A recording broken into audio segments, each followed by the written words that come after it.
finished the stream last night about 2 in the morning. Oh, is that your alarm going off right now? No, it's Bob. It's who? Bob. Your brother? No, Bob. Oh, did he just call you? Yeah. He's probably asking why you're not on. Probably.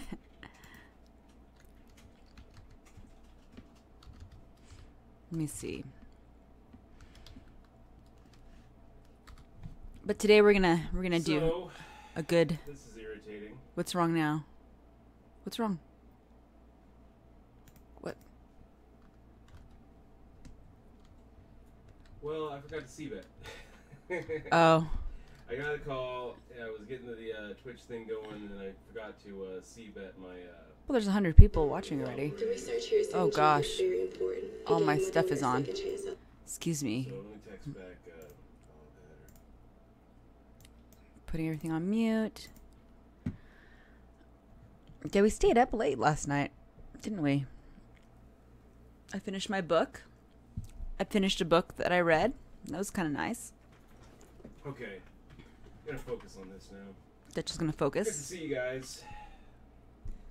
Yeah, so stopped the stream last night at just about 2 o'clock, and then stayed up. Way too late. Way too late. Set the alarm for about 2 so I could get the thing going. Didn't happen. Oh, we don't have the mic on. You don't have the mic on. I have my mic on. Huh? Is your mic not on? No, I don't even have it in front of me. Just talking Shut to the up. air. Are you really? Yeah, so I was just talking to the air. Oh God. Just, you don't even have it in front of you, sir, for really. For real. Yeah, I didn't have Well, welcome to the show, guys. Yeah. Dutch is trying to get his act together here, and I don't exactly know what he's playing. We Lots just kind going of on at one rolled out time of bed here and ate. So what are we playing here? $30 rebuy an add-on 6-handed. Oh, do you? That's Gonna what add? that's what we're doing. Hey, you got to add the word poker into your title too, as well. Remember? And I did. Did you? Yeah, I I got that far. Okay, good.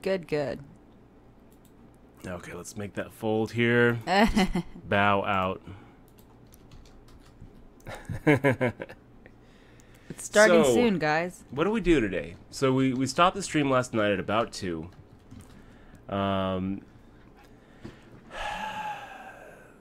Stayed up until probably about 10. Yeah, Set the alarm for 2. we did not have cake. We had tofu instead. Yeah, tofu. It's just was as great. good. It was fried. And was just all ready to get up and play that 200, and then just slept right through it. The alarm clock didn't So, wake me up, finally dragged myself out of bed about an hour and a half ago. I drug him out of bed. That's true. Not he drug. Here we are. You gonna wear your hat tonight? No. Examon? No hat tonight? No, I just washed my hair today. Oh. Oh, Nutraker. No, I'm not going to wear the hat. I just washed my hair. Mr. Nuts. Yeah, so King 8 offsuit. We'll play it. We'll play it for a raise. Try to get through. So we're playing 6-handed. Your VPIP has to be even higher in a 6-handed event than a normal event, and it's already pretty high in a normal event. But the blinds just come around so quickly that you really should be raising quite a bit. I guess we probably should. Are you just playing? You're playing. Are you playing 2 in the background too? Yeah. Thought you had, and you're playing a free roll. No, the free roll's gone. Oh, you're done. So I've got the $100 Sunday reloader also. Oh. Okay. Let's see if we can't move Papaya off of some like smaller pocket pair. Yes.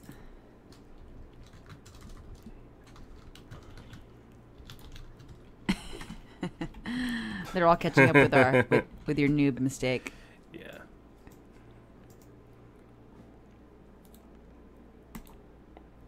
Okay, guys. Okay, let's see. You know what I could use? I could use some coffee. Oh, I told you to get some before the show. I will. We've got breaks coming up in 2 minutes. So in 2 minutes, we're going to have a break. And I'm going to get my act together. I'm going to go in, get myself a little bit of coffee, and we're going to be back. Poker Stud, good to see you. in the stream. Wog Sorry that I rice. thought that you were a new sub. I thought that you were a Welcome. resub, but I Which one is wasn't the new sure. sub and the resub? What? Who? Poker Stud? No, Pokerstead's been here for a while. Yeah, I know. He resubbed last night, and I he gave did. him the spiel. Oh, you did? Yep. We give everybody the spiel. Okay. Dex, there's no audio. I hope they can hear us now. There's audio now. There's audio now. Don't worry, he's not saying anything important. I'm not. I wasn't saying anything important. I was just making excuses for why we're so late today. Pretty much. Wow, that's a pretty cool tilt emoticon. Very long, RC Smith.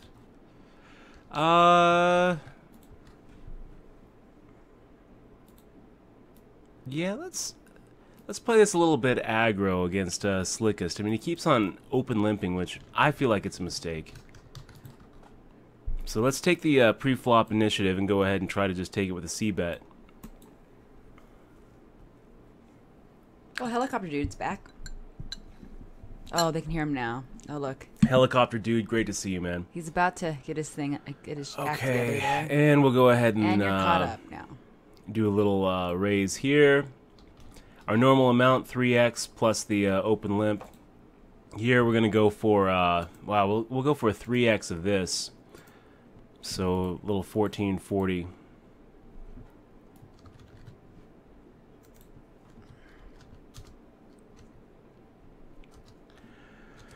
El Guapo asking, Dutch, how many members of the crew are still professional poker players? That's a good question. I guess I don't know. That is a good question. We didn't really ask. So I'd say Brett, Bartholdi, Fishman, and me. Well, Fishman and Tony Lazar. Fishman doesn't So play 5. poker anymore. 5 of 7. I mean, what else is he gonna do? I'm sure he's somewhere. Well, he doesn't play poker anymore, according to his sister, who said that he's actually taking a break from poker and looking to do something else. We don't know. This 'cause is we pretty didn't talk close, you directly to guys. him. I have no idea what to do here. You know, I'm looking at it and thinking, I mean, he's gonna value bet any ace. He could probably call with a weaker hand. Does he bluff if we check? Maybe. Maybe he could bluff with like a king queen or a queen jack. Maybe he even value bets a 10 here. I don't know. This pot kind of got pretty big, and we're sitting here with a pair of queens. Look at this. I think that we win. Congratulations. Yeah, nice hand there, just surrealist.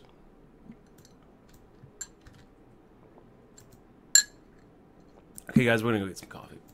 Be right back.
Okay, and we're back. A minute and a half to go.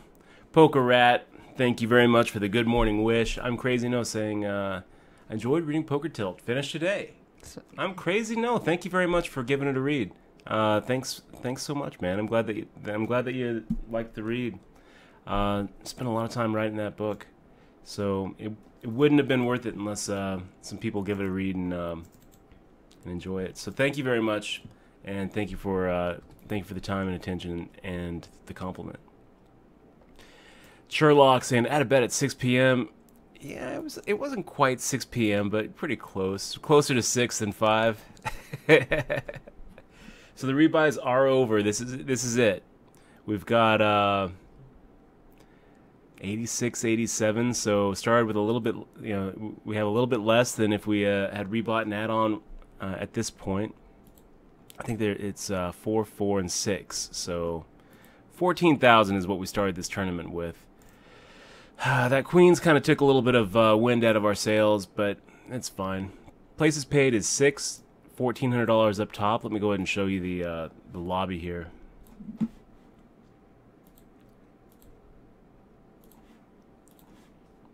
And then we are in the $100 reloader if this goes south. So that's what we're looking at. $1,375 for first. We've got 2 of our bracelets are in 6-handed events. I'll see if I can keep that going in this one. Okay, Papaya coming in with 742. And we've got some notes on Papaya here. One thing about Papaya, I mean, Papaya's good. He knows what he's doing. But he does adjust that pre-flop raise amount just so much.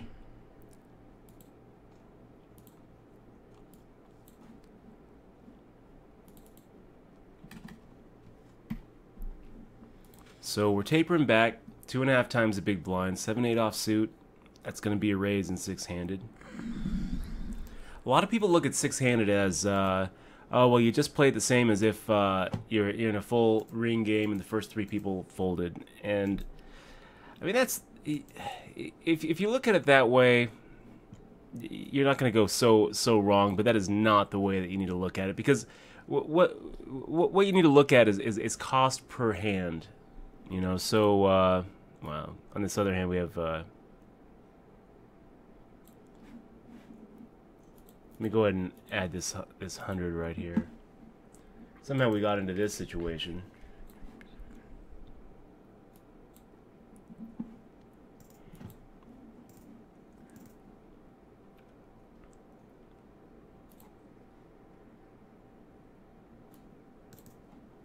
We gonna have a good time tonight. Right. Okay, so we're back here in the 6-handed.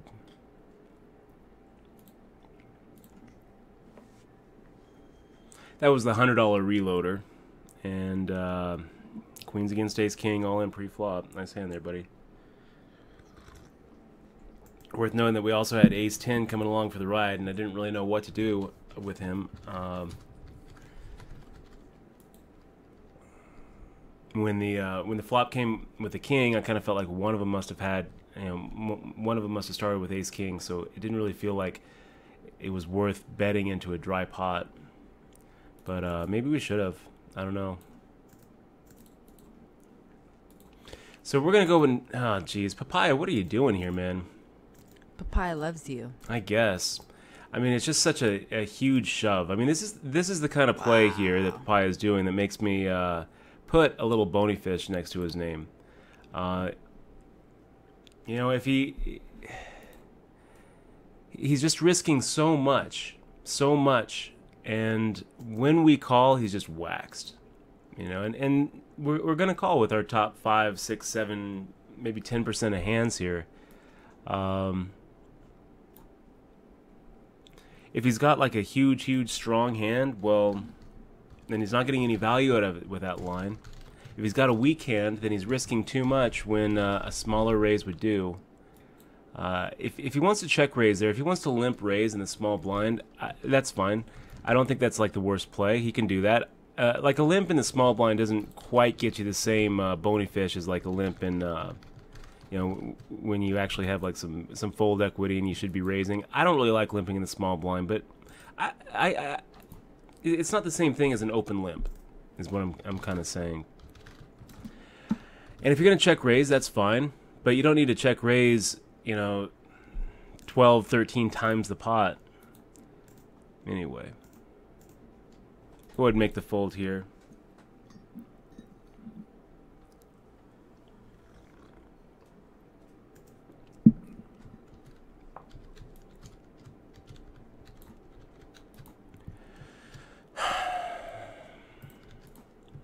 I should probably put a little player note here onto Surrealist too, based on that ace-9 hand.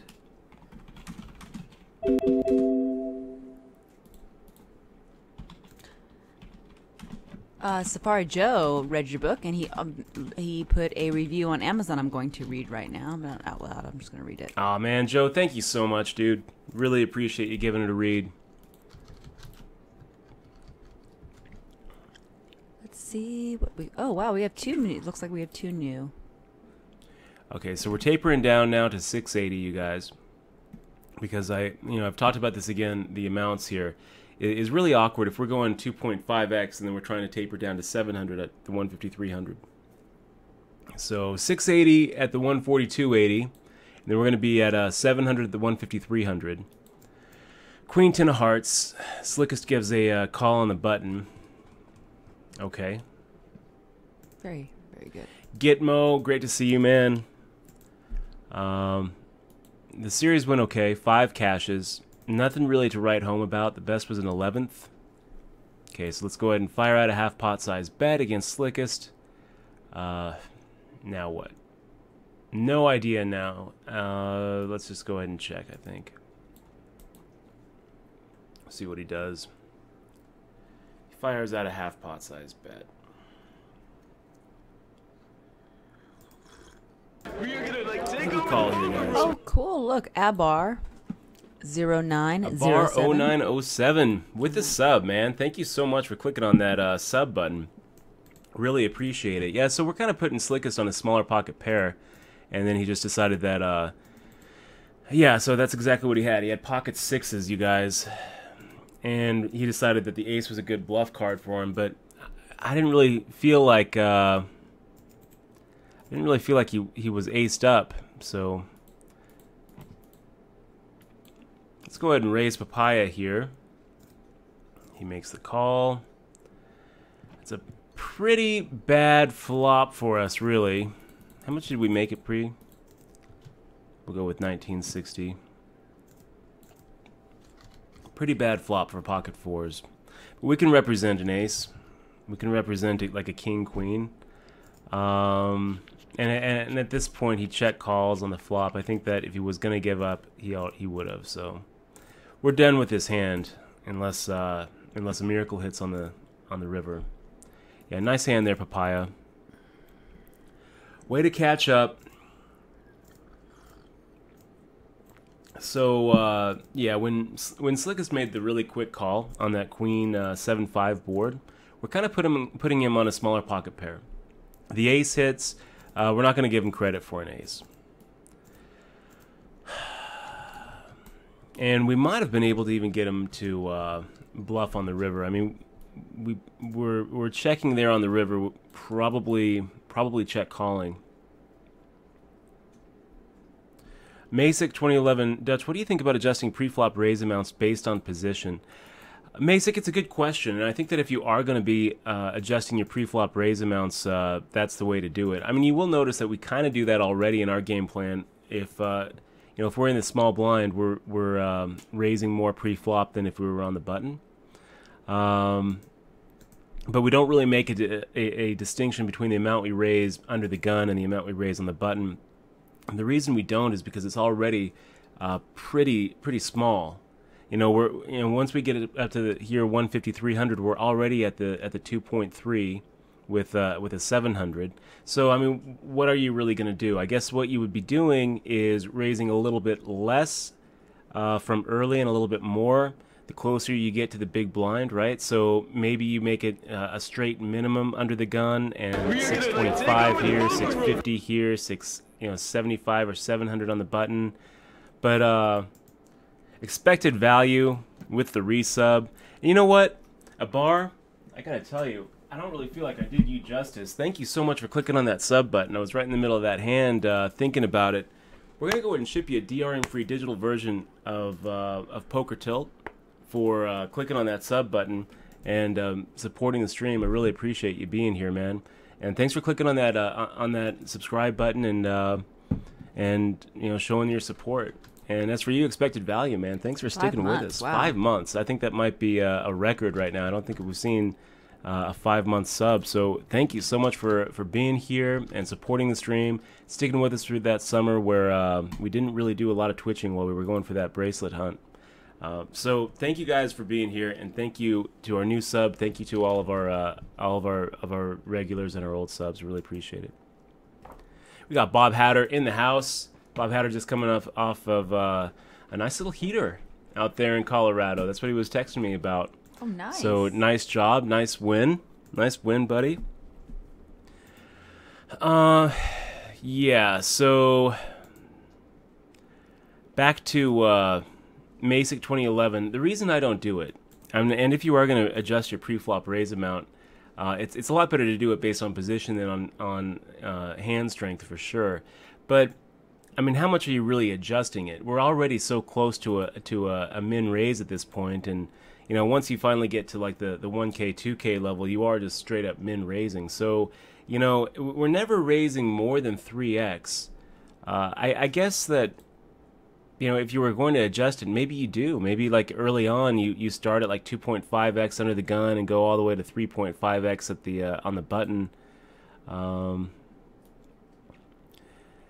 If you want to experiment with it, let us know how it turns out. I just kind of feel like if you're going to make it 625 under the gun and 700 on the button, it's just not much of a variation, and there's more important things to be spending your thought time on. Papaya, we're going to go ahead and make a call here and see what you do with it.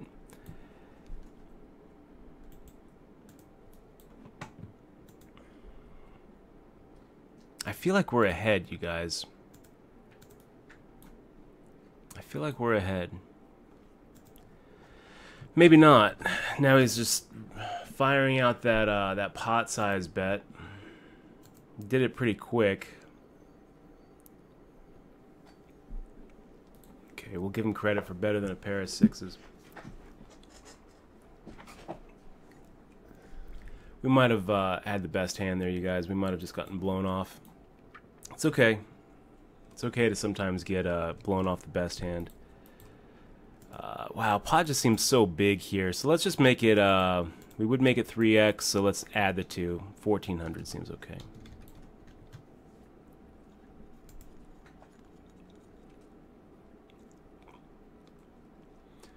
Do we get through you, Papaya? Maybe not. Papaya might just spike call us. It is six-handed. I mean, you got to start getting through the opponents at your table eventually. Okay, so he decides to fold. A wise decision, Papaya.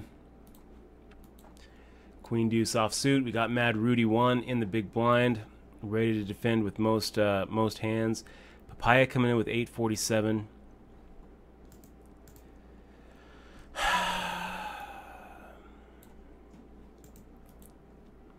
Where'd the 7 come from, Papaya? Where'd the 7 come from? I don't exactly know. Maybe he's using some sort of helper or something, but I don't think so. I think he's just kind of going to the pad.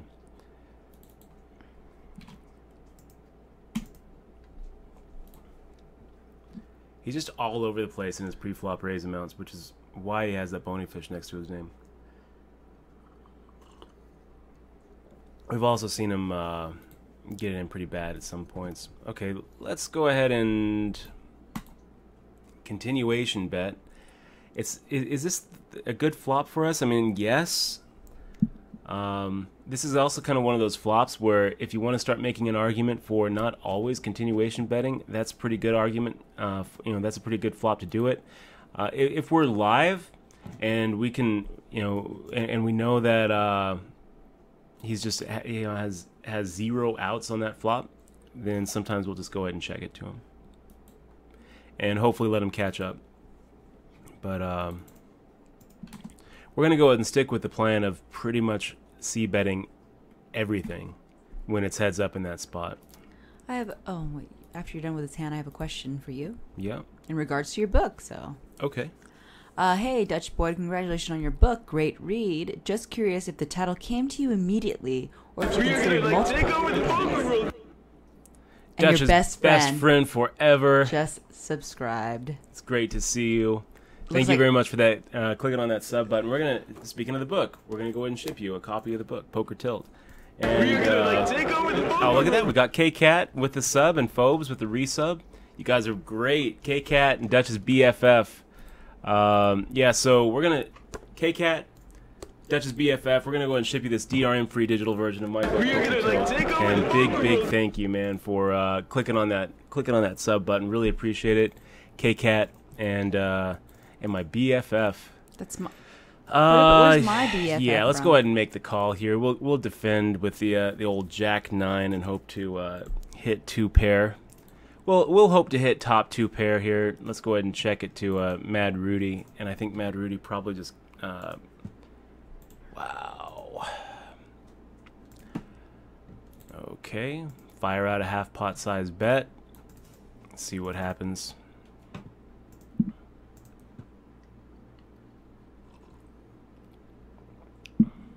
So you got and you have a question about how you came up with the title of your book as well, and that was from SBSQR.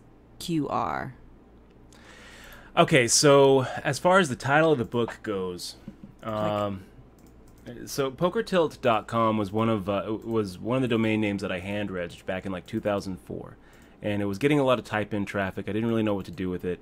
And when I thought about, and when I was going through titles of the book, for the book, what I did was I actually went through the domain names that I owned that I could actually tie in with the book, and so kind of looked at all of them and was thinking, had some good options, but Poker Tilt seemed to ring true for kind of the direction we ended up taking the book.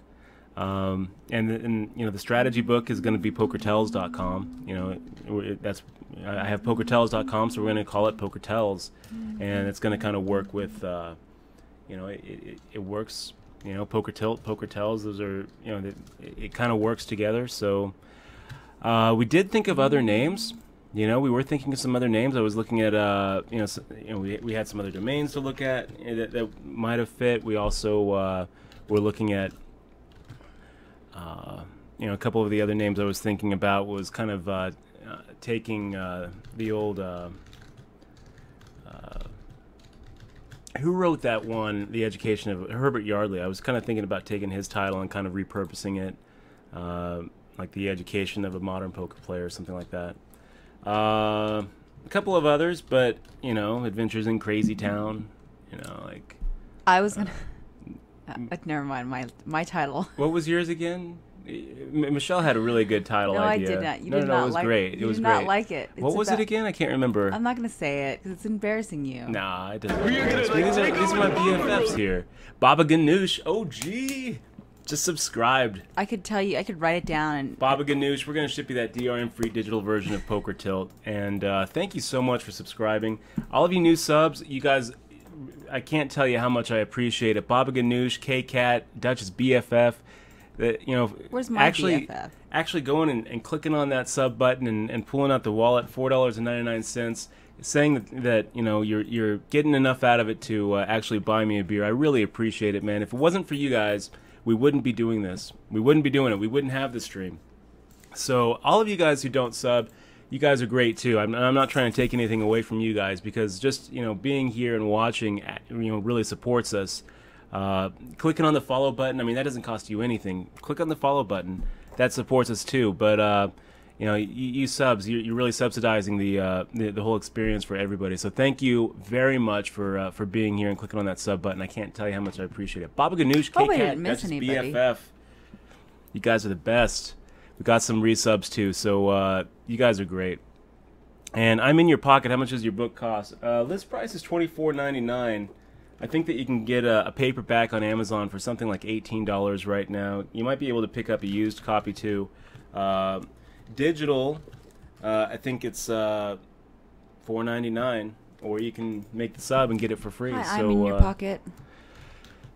Really appreciate all of you guys being here. Thank you guys very much, and thank you so much to our new subs. You guys are the best. Did you say hi to God Player GG? He says he loves your stream. Thank you, God Player GG. God Player, good game. Thank you very much, man. Great to see you here in the stream, and glad that you're enjoying it.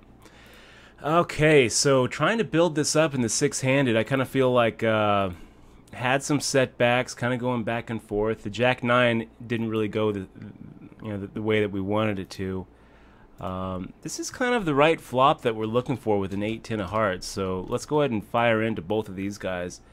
We'll see what they do. Slickest makes the call. I don't really feel like checking, so let's fire out. If he shoves, then we're going to come along. Yeah, and if he has a jack now, then like he's just buried. Wow, so we had him the whole way.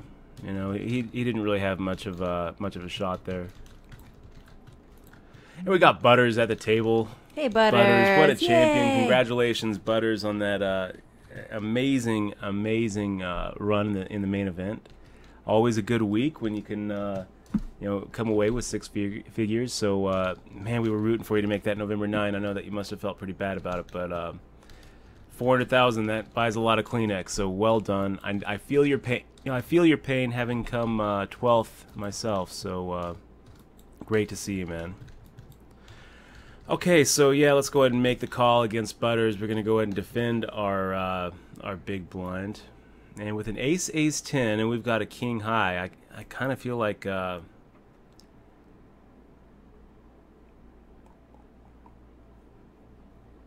don't know.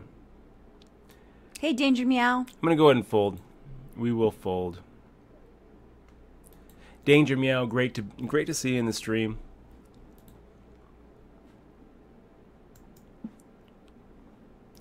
And yeah, what do we got here at the 100 reloader?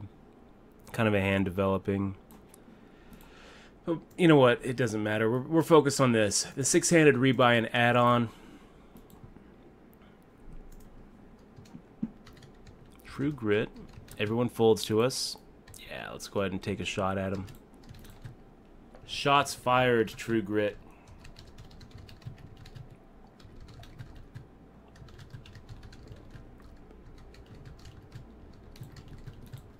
Queen 5 suited.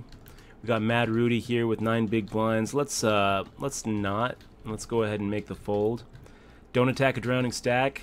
You know, this guy's just waiting for a spot to just shove, so we'll see. Maybe we would have gotten through. Siren 2, great to see you, man. Yeah, 4th night in a row, actually. We were on Thursday, Friday, Saturday, and Sunday. Next week, it's going to be Friday, Saturday, Sunday, Monday. And really happy to be here, you guys. Yeah, so the Surrealist raising, Papaya re-raising. I think we're going to go ahead and make this fold. You guys can let me know that it's a bad fold later. I don't think it's a bad fold, though. Also, Nick 101011 had a question because he's playing an HTTP event at the Soaring Eagle in a few weeks, and it's his first big buy-in event, and he wants to know if you have any advice for him. And the structure seems pretty good. You know, that structure is pretty good. The HPT has a very good structure. I think they actually had Negreanu help him with that structure. Oh, is that right? Yeah. That's fabulous. This $100 rebuy and add-on is kind of going to shit.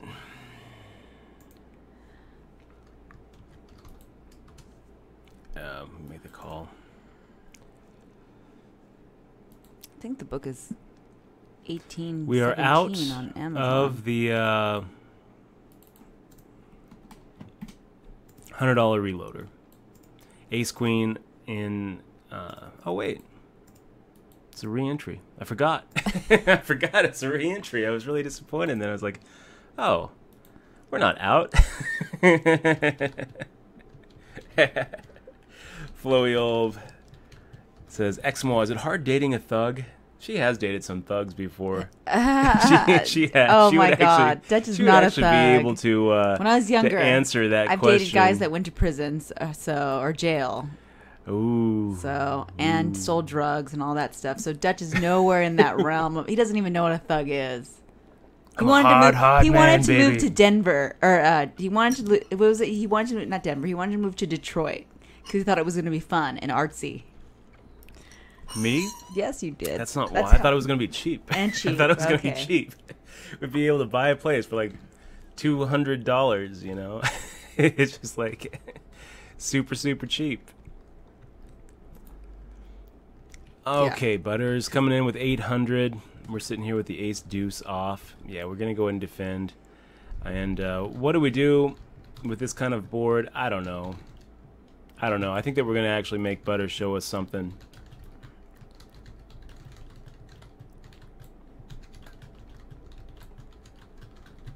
Yeah, we got the best hand here.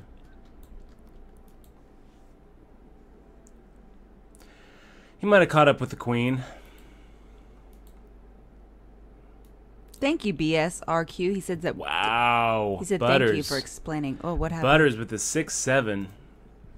Yeah, I mean, nice job. Very nice, nice hand there.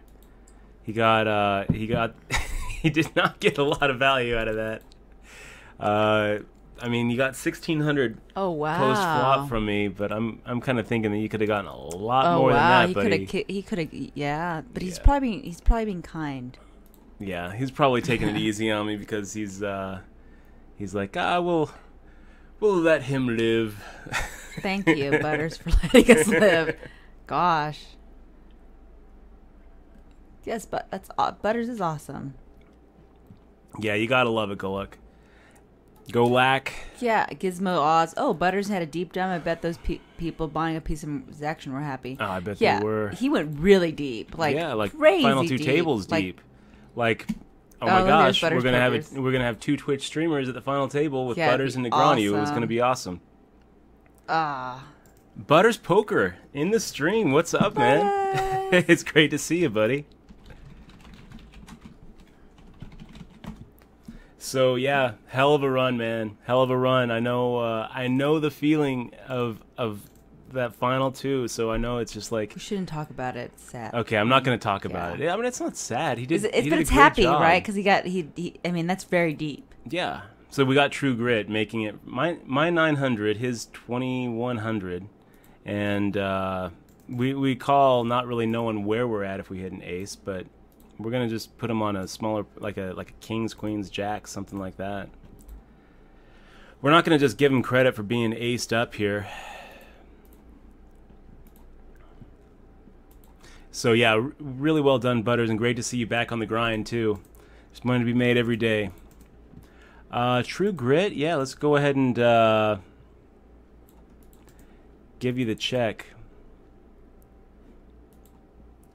I just kind of felt like True Grit is sitting here with like kings, queens, jacks, something like that, and I think that is the Soaring Eagles in Detroit? Maybe we can get him to call. Maybe we can get him to call with like kings or queens here. Yeah, so it looks like he had kings. So we did. We got a little bit of value from him at the end.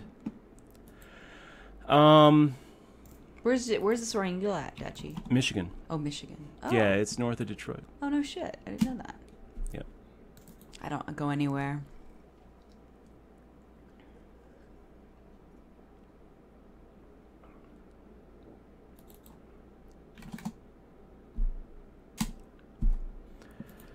We kind of hit that flop a little bit. If Butters is defending with like an ace-9, then we're crushing. I don't know what we do if he check raises, you know.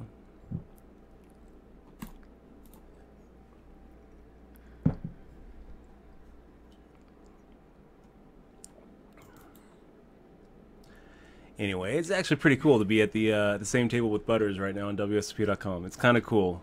Kind of cool. It's like, you know, nothing really changed. You know, it's back to normal life. It's so weird. You know, that 6 weeks. That 6 weeks is just so surreal. It's like there's 2 times when you're a poker player, and there's the World Series and there's waiting for the World Series, and it's just those 6 weeks are so surreal. And a main event deep run is really surreal. I mean, it feels like you're living a dream. So yeah, great to see you back. Great to see you back on the grind, and it's awesome to actually be across the table from you, outplaying the shit out of you. No, I'm just kidding, Butters. Yeah, I'm very jealous, dude. I'm very jealous. My series was a little lackluster. 5 caches. The best finish I had was an 11th and deuce to 7 triple draw, and it just didn't really go all that well. Down a little bit. 5 caches is a good in the money percentage. You know, it's a good batting percentage, but not a good slugging percentage. Let's go ahead and make the call here. 10-9 offsuit is it's defendable. We actually hit top pair. And can we expect the Surrealist to go ahead and fire out a C-bet? I don't think we can, so let's go ahead and do it for him. I don't really feel like giving those free cards to the King Jacks and the Queen Jacks of the world. Papaya check raising us. God, Papaya.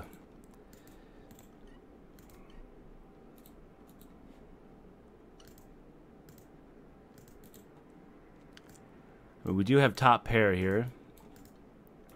Weak kicker, top pair, weak kicker. We're gonna give it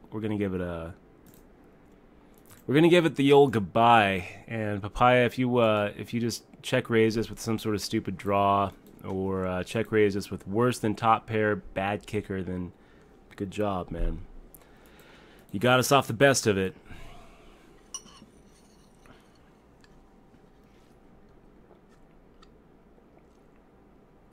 Flop my hand. You got to tell us how that event went. Okay, Papaya coming in with 1237. We are going to go ahead and make it 2.5x, which is about 3,000. Let's get back to a normal amount.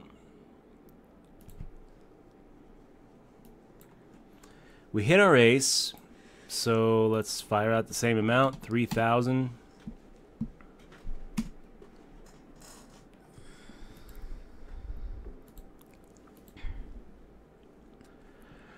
And Papaya, yeah, we'll go ahead and fire out again.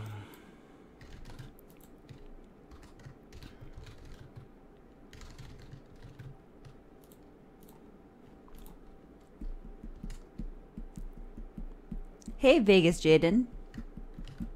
Vegas Jaden, what's up, man? Good to see you in the stream.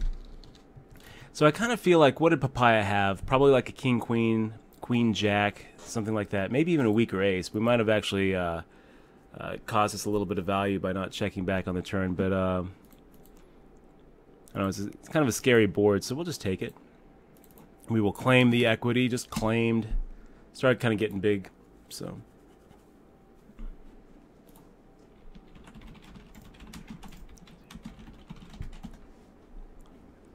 Bye, Butters. Where'd your Butter go? Yep, see ya, Butters. He's like, I'm out. See ya. I like Butters. Yeah.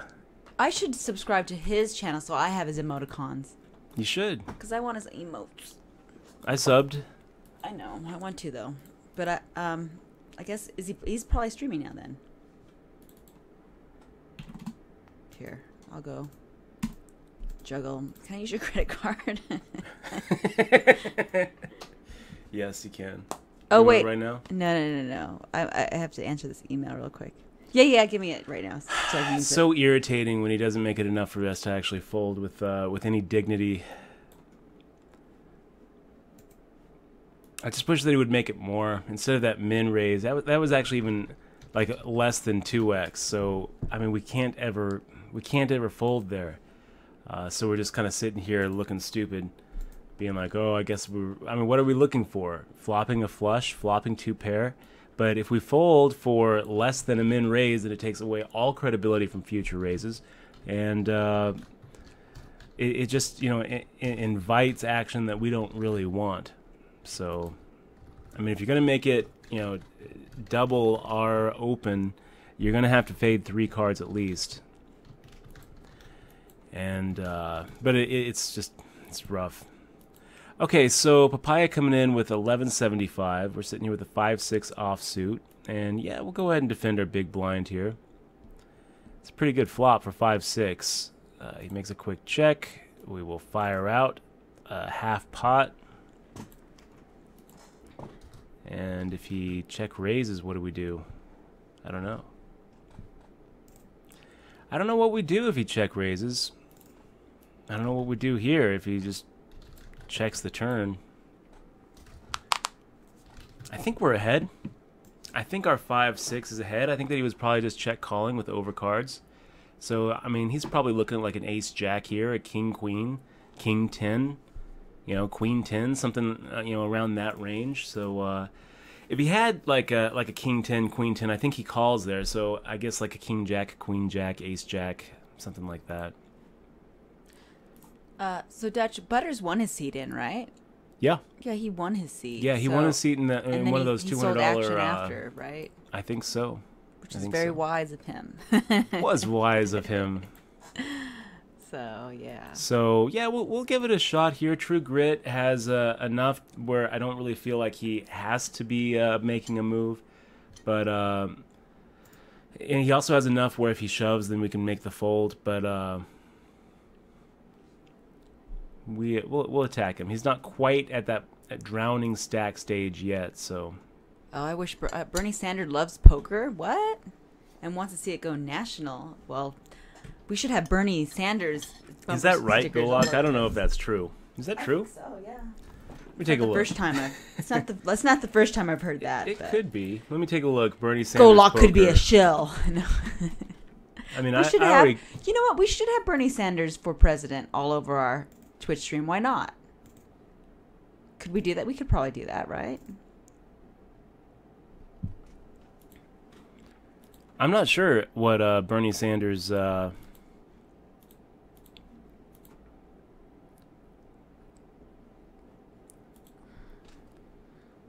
Nolan Dallas said something about Bernie, but I don't know if Bernie Sanders had anything to say about poker. Golok, you gotta fill us in on this. On his political, on his point of view on that. K Norley says, why fold 10-9 top pair? Please explain. Thank you. Norley. Well, Norley. Answer coming in 4 minutes. Oh. So Norley, why are we folding top pair on a 10-8 raggedy board when Papaya from the small blind check raises us? Why would we fold that? The reason we're folding that is because we're putting him on better is why. Okay, hold on. Let's go ahead and raise it here. Make it 6,000. Are we going to get cooler to Butters? I mean, we're sitting here with kings here, yeah. Oh, but it doesn't have aces. Yeah, Jacks is good.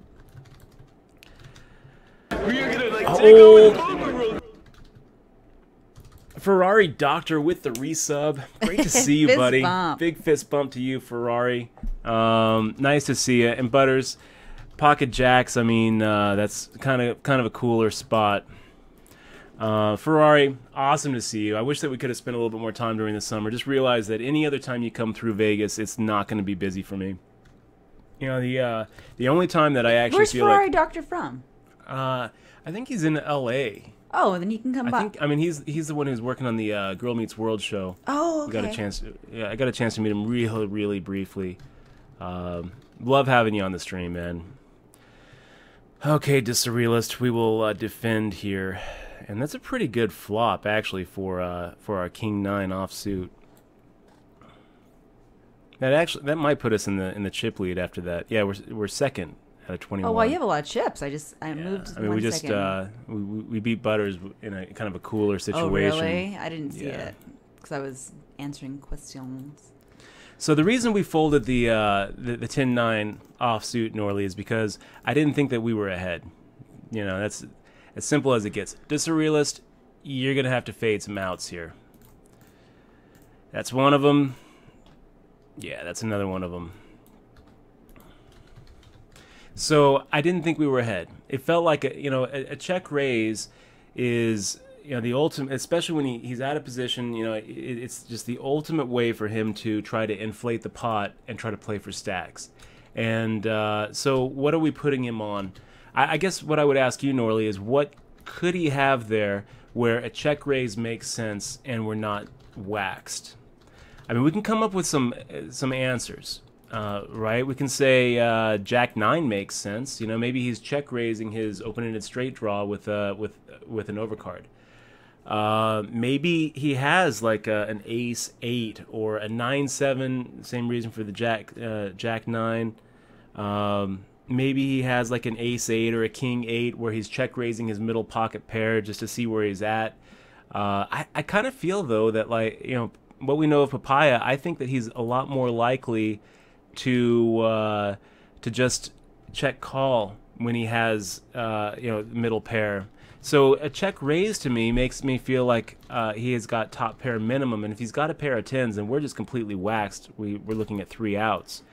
If he actually has like a 10-8 or what else? What was that bottom card with that 10-9? Let me see if I can't find it here. It was 4. If you guys don't know what we're talking about, I'm going to go ahead and load up the hand history so you can see.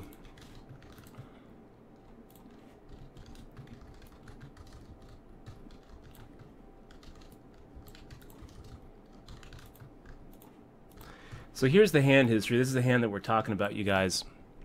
And how this went down is Dissurrealist pre-flop raised the minimum. Papaya calls, and we're sitting here with 10-9 offsuit for one big blind to make the call in our big blind, getting 5.5 to 1 to make the call. So we make the call. We hit what appears to be a good flop. We decide that the Dissurrealist isn't going to just auto c-bet into 2 of us. We think, okay, well, the Dissurrealist probably isn't beating top pair, but if he's not, then he probably at least has overcards. So we fire out a half pot size bet to just go ahead and claim our equity in the hand, or maybe get Weaker to call. Weaker can call here. Like a queen jack, a jack 9 can call, like an ace 8 can call, even like 7s, 6s, 5s can call here and see how the hand develops. The Dissurrealist doesn't call, and so then when Papaya check raises us and we look at 16,000 in front of him, just makes us feel like we're not ahead anymore, So we decided to just dump it because basically, it's only 2,000 more to call, right? But really, there's an implied turn and river bet there that would also probably have to call, and it just puts us in kind of an uncomfortable spot where we have no idea where we're at. We know where we are here though against B. Schriever. So Schriever, friend of the stream, decides to go ahead and raise. Now he goes ahead and fires out a c-bet into a queen 8-5 board. We did flop a set here, so. Yeah, we went ahead and check raised, and he gets away from his hand. We're kind of just hoping and praying that he has aces or kings or ace queen or king queen there or pocket 5s. If he has a flush draw, also I think that B. Schriever is the kind of person who's willing to put the pressure on us when he feels like he has a flip and has fold equity. So we're gonna go ahead and give him a chance to go ahead and to give that re-raise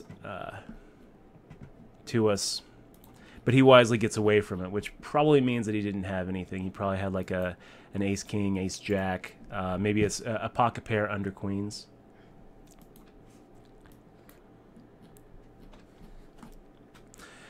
So only subs can see the past videos, correct? Yeah. Yeah. So if you guys want to watch the video on demands here on Twitch, you have to be a sub. But we do upload some onto YouTube, so.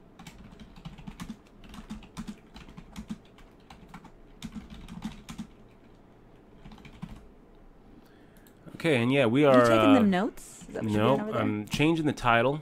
Oh. I should probably go to the Twitterverse too because we are the chip leader in this. Are you are you number 1 now, or are you number 3? Chip leader in the 3K six-handed. Oh, look at that! You should. So I'm gonna go to the I'm gonna Twitterverse. screenshot this. Here we go. And I'm going to tweet it. I feel like Let me see how I use this would be a fun one. First place is 1375. There's 3 tables left, and yeah, we're the chip leader. Dutch is on a heater. He's the chip leader. That's what you should write. No, I'll write that. Dutch is on the heater. He's the chip leader because it sounds stupid, so I'll write it. And let's see. Where is my little thing so I can see my things?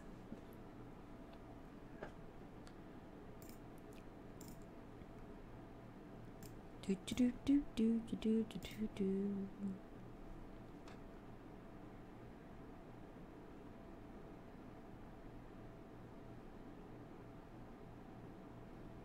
Hi, get your call all in. How are you doing?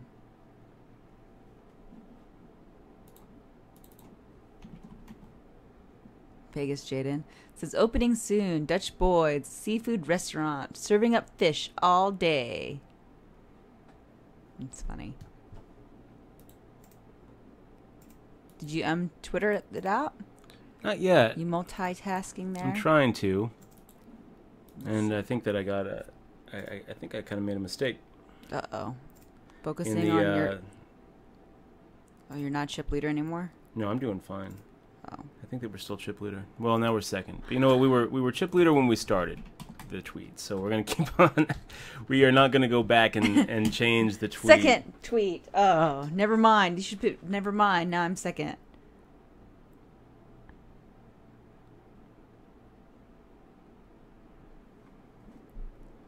I have a new best friend, by the way. Maynard is now my new best friend. Maynard? Since you have one, I have one. Maynard. Okay, so B. Shriever coming at us with a 1237. I like that raise, B. Shriever. But we are defending. We're defending with almost any 2. Do you have your history up still, or no? You have everything down, right? A 1-gapper is an 8-6 offsuit is definitely in our defend range. Okay. No, we don't have our history up anymore. Okay, just making sure. Let's see, how do I use this thing now? I have to cut. Let's do this. Well, WSOP player forum saying because you donk bet the 10-9 into the razor, donk leading. Donk leading is basically a term for raising into the pre-flop aggressor in a situation where you can almost always count on a c-bet. But it's not really a donk lead if you can't count on the c-bet. You know, and I don't think that we could have counted on the c-bet there since we had 2 different people. I don't really consider, let's say someone raises and gets a call and a call and a call and you're in the big blind. I don't really consider you firing out there post-flop. That's not really a donk lead. It's not really a donk bet. You can only really call it a donk bet if you can count on a c-bet behind you. So you might be right. You might be right. Maybe Papaya was attacking the donk lead. What we know about Papaya, though, we've played with Papaya enough where I don't think that's the case. And I'm confident enough that 10-9 offsuit wasn't the best hand that WSOP player forum, if you happen to know Papaya personally, and you can show me that hand history and show me that 10-9 offsuit was the best hand, then I offer you a beer. I will buy you a beer if you can show me that hand history. So you are on a complete free roll, my friend, because I'm pretty confident, actually. Pretty confident that we made the right laydown. You could be right, though. You know, you could be right. You could be right. You could be thinking that he could be check raising, an ace-4 there, you know. And I guess what I would ask you is, let's say he is, how would you have played it? I guess you're calling there, or are you actually just like popping it up? I don't know. I don't know what you're doing there, man. I don't know what your line is when he check raises, because if you call there, he's almost certainly going to fire in on the turn. So are you going to really put 9,000 in there with top pair weak kicker? If so, I mean, you could be right. you know, and I would consider that a hero call. I wouldn't consider that like an obvious call. But you could be right. We could have just gotten outplayed to shit there by our friend Papaya. Could happen. Anyway, I'm not too worried about it.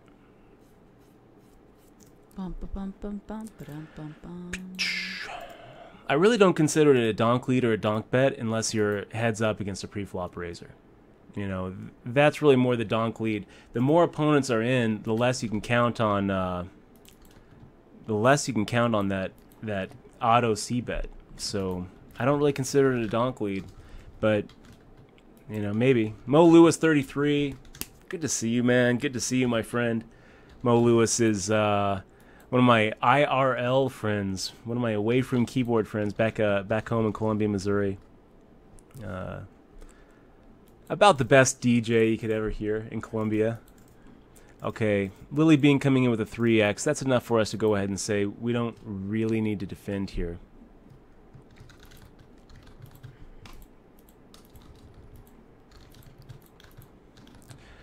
Duchess BFF says, ran into an interesting scenario Friday night.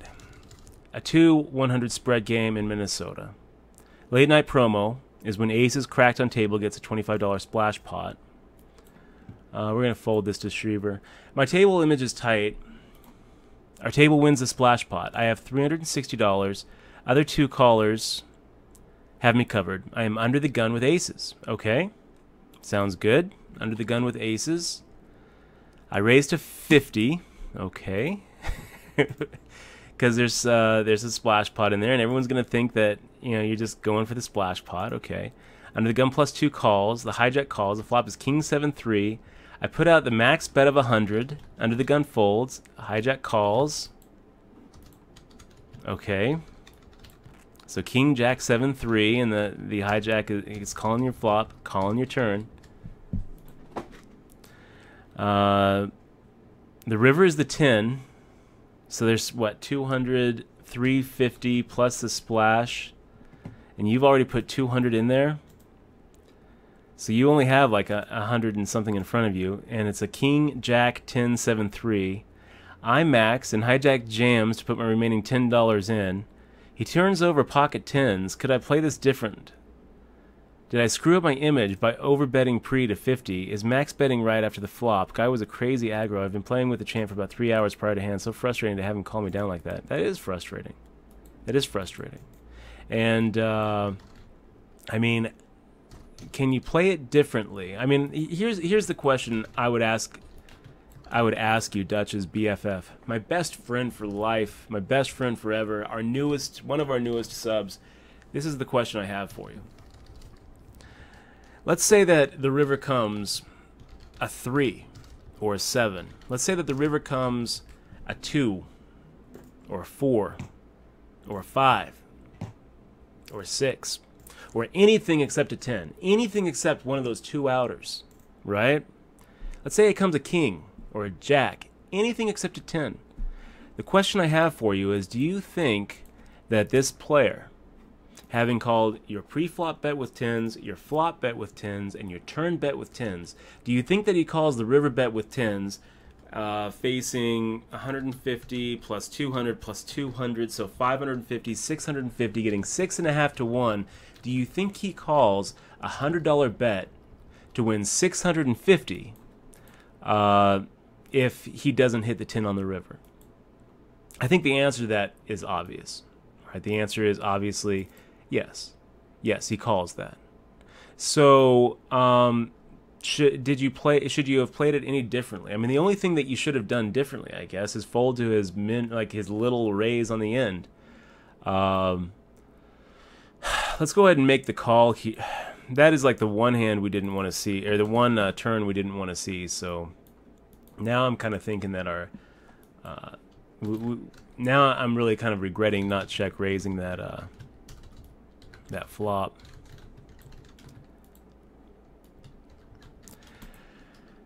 It doesn't matter. What did he have anyway? What did we just cost ourselves some money here? Well, he had Jack 8, so he wasn't really putting anything else in there. So the Duchess BFF, you did everything fine. You know, it was a splash pot. You got a lot of value with your aces out of weaker. You got two people to put in $50 in in a 1-2 game, right? So you got him to put in 25 big blinds in a 1-2 game pre-flop with way the worst of it, and then the flop comes out and they're both looking at like nothing, and you get this poor sap with two outs to go ahead and put $200 more in on the flop on the turn when he has like very little chance of winning. And then on the end, it's just like, do you value bet your aces or not against this guy? And yeah, you should value bet because he's going to call you unimproved. The fact that he did improve, the fact that the 10 actually hit his hand just perfectly, and it costs you an extra $60 just to see. I mean, folding there would just be pretty bad because you're just getting a million to one in pot odds, and unless 100% that he's not just value betting himself with ace king or ace 10 or something, or just he could have aces as well, so you just go ahead and make the call begrudgingly, but you would much rather him just call on the river, because when he calls on the river, you're going to be able to win a big pot. When he raises for your last 60, now you're thinking he caught up somehow, but how could he have caught up with a 10? King 10, I guess, makes sense there. Or he was slow playing the whole way with just like a monster hand, like a flopped set. That could have happened too. Well, pretty good flop for an 8-9, I suppose. We have a new sub too, Dutch. You know what? I was in the middle of my story and a hand. Hillbilly Farmer. Hillbilly Farmer 61. Best kind of farmers. That's the best kind of farmer. Thank you so much for clicking on that sub button. I can't tell you how much we appreciate it. I really can't. We're going to go ahead and ship you this DRM-free digital version of my book, Poker Tilt. And I hope you give it a read.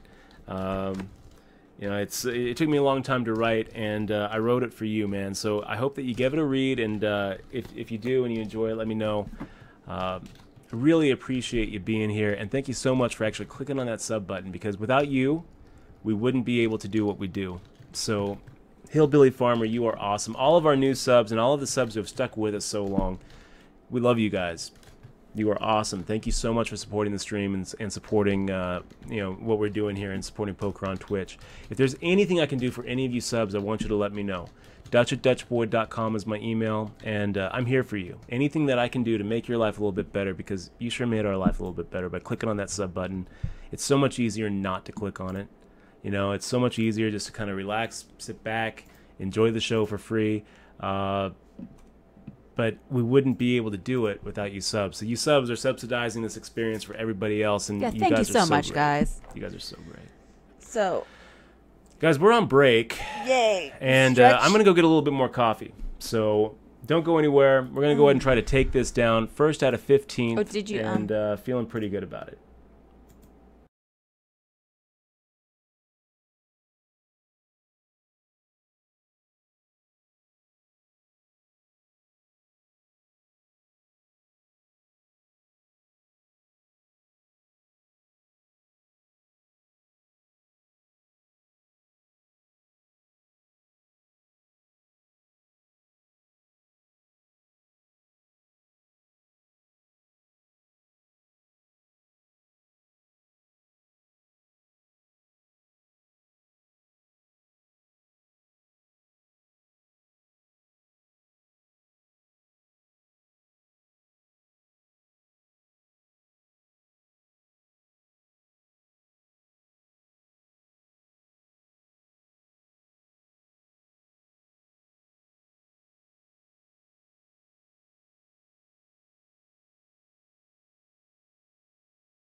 Okay, guys, we are back with 20 seconds left to go. And this is what we're looking at. 1,375 up top, pays the top 6. And it would be nice. It's been a little bit of a drought.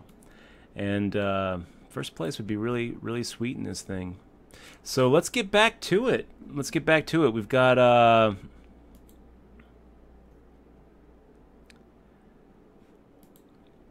15 players left. And again, as you can see, we are top dog. People over 6, 57,000 gets you in the top 6 here. So that's kind of where you want to be. Oh, B. Shriver. I can't say his name now. Shriver. B. Shriver is in your table. Yep. Cool. He is. I just noticed that. Awesome. So we're going to go ahead and try to punish J-Chak for making that open limp. If he's trapping us, well, he's going to go ahead and get an extra 1,600 from us if he just shoves the rest of it in. But that's pretty much the only way he's going to get the rest of it. That's pretty much the only way he's going to get us off the hand, because if he made just like a normal raise, we're making the call.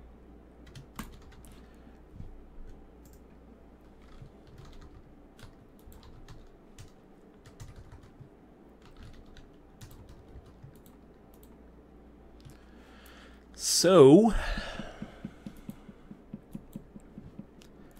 we're in this $100 reloader too for a rebuy and an add-on.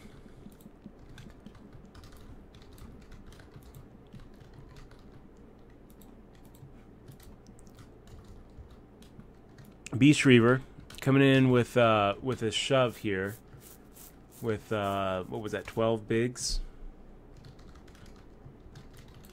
It's always an awkward stack, right, B. Shriver, to play. I mean, you're sitting here with 15 bigs, 16, less than 16, 15 and a half big blinds, and shoving feels like you're just risking too much to pick up too little. I mean, you're looking at 1,200, 1,700 here. It's just such an overship, but at the same time, a normal raise feels awkward too. So, like, what do you do? I mean, normally, I know we've got different takes on this. I think that 11, 12 bigs, I'm probably making the ship, and 15 bigs, I'm probably making a normal raise. I know that you're shipping probably up to 17 bigs, which I don't think that's really like wrong, and it's probably even more correct when we're in a 6-handed tournament like we are now. Certainly, I kind of feel like my opinion here could easily be swayed. Watching Dan Coleman put like 21 big blinds all in pre-flop and just shove for like a more than 20 big blind stack has made me kind of rethink my definition of red zone, orange zone, green zone. So and you have too, honestly, Shriver. I mean, we've played enough at this point where you've really made me rethink some of the aspects of my game, because you have some pretty good success at the tables. So got a little lucky there, my friend. Just slide right through there. Here, about 3-1 dog right there. But sometimes you get lucky and sometimes you chop. So Dutchy, did you see that Cajun Kenny's in the chat? No, I didn't. And he says, tell Kenny, Dutch that great to Kenny see you, says man, to ship this tourney. Hey, Cajun. I will, buddy, just for you. And then just for you. You got it. JFT Win wants to know, is Dutch and Eximo involved in a fight? Involved? No. In a fight? Yes. I don't know. Are we involved? Hopefully. Dutch, will you go out with me? If I play my cards right. Will you be my boyfriend? Yep. That was easy. Jeez, now I don't know. Now I don't know what I did. Too eager, too easy. But yeah, 7 years. 7 years. 7 years together. 7 years and a dog together. Yep. Yep. And then let's see. June is my biological daughter. No, we chose her. It's not true. She was an accident. Completely unplanned. Completely. I think that we were fighting that day. It was his makeup present. She was completely unplanned.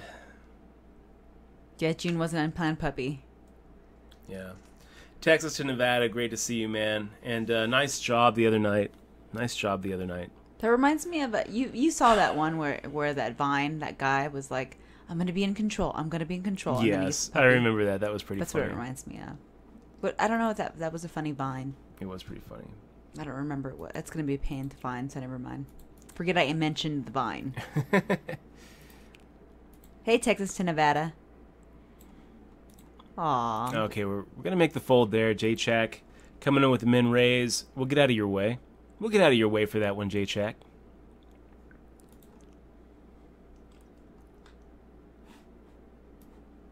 Dutch Boyd. Mike wants to know. Mike Val, 93.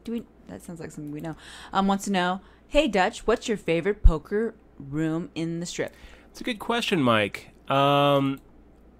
My favorite games are at Caesars. As far as the, in my opinion, the weakest games you can find on the Strip are at Caesars because of the location of the. The rake's bad though. Because right? of the location of the room. No, it's not. It used to be bad? really, really bad. The rake at Caesars, when they had it kind of in the corner where Pure is, well, where Pure was. Now there's no Pure, right? I think that they changed Pure. I don't even remember now. We don't go clubbing anymore. Yeah. Because I dance so good. Okay, we're gonna do it again, J-Chak, and if you're trapping us again, I mean, now what are you gonna do? Are you gonna really shove 40-something thousand into 87? Also, Dutch, do you play? Let's see, Invin 177. Hey, Dutch Boyd, love the stream. Was wondering if you ever play PLO. Do you play PLO, Dutch? Do you play on stream? Do you ever play that? No, I didn't see the 5-3 offsuit. I'm trying to remember what you guys are talking about. Was that when J-Chak made the check shove against us? Let me take a look. Oh, Dutch has to prove his moves.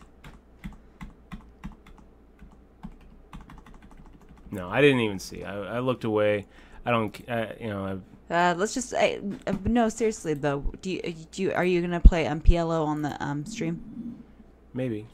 We've played PLO before. So yes, the answer is yes. He does play PLO.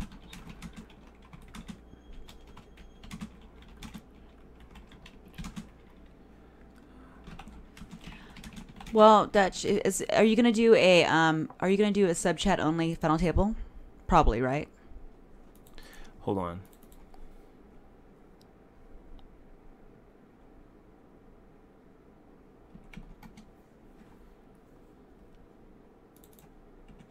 Yeah. Yeah. If we get to the final table, it's going to be sub chat only. There's too much going on. Yeah. I also have this $100 reloader going on too. Oh, do you really? And I have people telling me that you got J-Chak is just wrecking me with the 5-3 offsuit. Nice. Go J-Chak. I mean, go Dutch. Nice job, J-Chak. Nice job, whatever. Hey. You just wrecked him right on stream, Dutch. Mm-hmm. No, he wrecked me. So how are you doing? He wrecked me. No, you just did it just now. How did you how are you doing in your other tournaments? On a serious note. The other tournament? Yeah, the one that we're you're playing. right in the middle of the pack. Okay. Has Dogga, great to see you, man. Great to see you in the stream. He says, Red Poker Tilt within the 12 hours of receiving it. 6 sub gift, good read. Boy, do I have some follow-up questions, but I'll wait the next book. Keep up the good work. Has Dogga, man, thanks so much for giving it a read. That was quick. I wonder what questions he has. That was quick. I'm kind of curious, too. What kind of questions do you have? You can ask one or two. Yeah, go ahead. We're here for you, man. Although I will say, this is, it's getting serious, you guys. I mean, it's getting serious here in the... Cereal. It's getting cereal. It's getting serious in the 6 max. Let's go ahead and fire out a half pot size bet and see if we can get Lily Bean to fold. Yeah. We'll fire out a value bet here.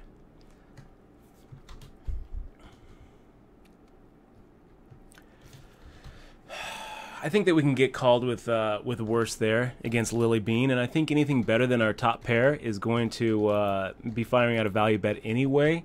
So it's kind of like one of those, worst case scenarios is still going to be, let's see, 560.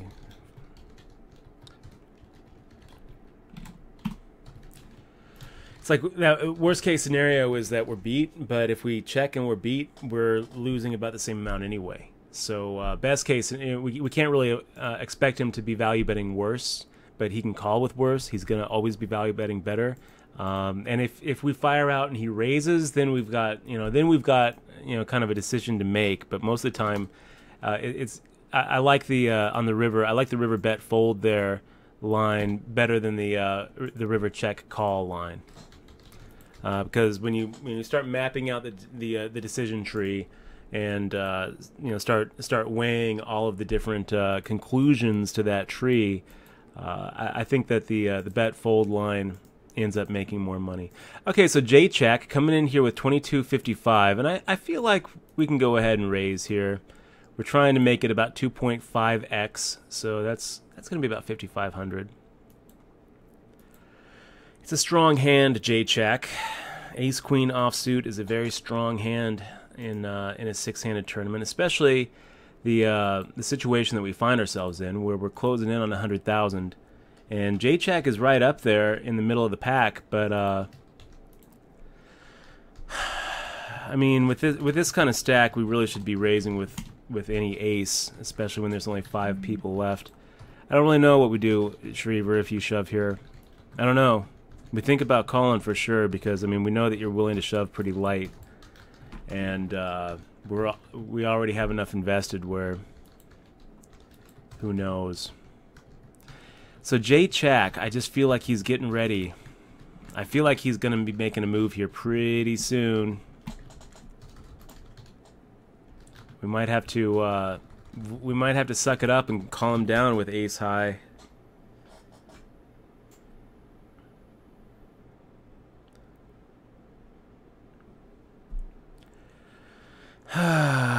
So Caesar's Palace, I think, is the best as far as the easiest games. I think that the nicest room is actually the Wynn, and it's really nice to I think the Wynn's a beautiful room. Don't they have the a really chips good, feel nice. Like a good orange juice too there, I forget, The orange juice Julius. at the Wynn is just amazing. No, it's like an orange Julius or something. Seriously, it's like so good. I remember it. I like the Wynn. I think it's a beautiful room, and it's like secluded. And they have really good coffee there too, if I remember. Yeah, right. it feels really classy, and it's just like it's right next to the parking lot too. So it's really easy to get to as a pro. If you're grinding every day, you just like park downstairs, and there you are. But I think that in Caesar's Palace, it's not as easy to get to. I mean, if you're trying to get to Caesar's Palace poker room, your best bet is to is probably Coliseum valet it. Okay, Schriever, this is going to be a call.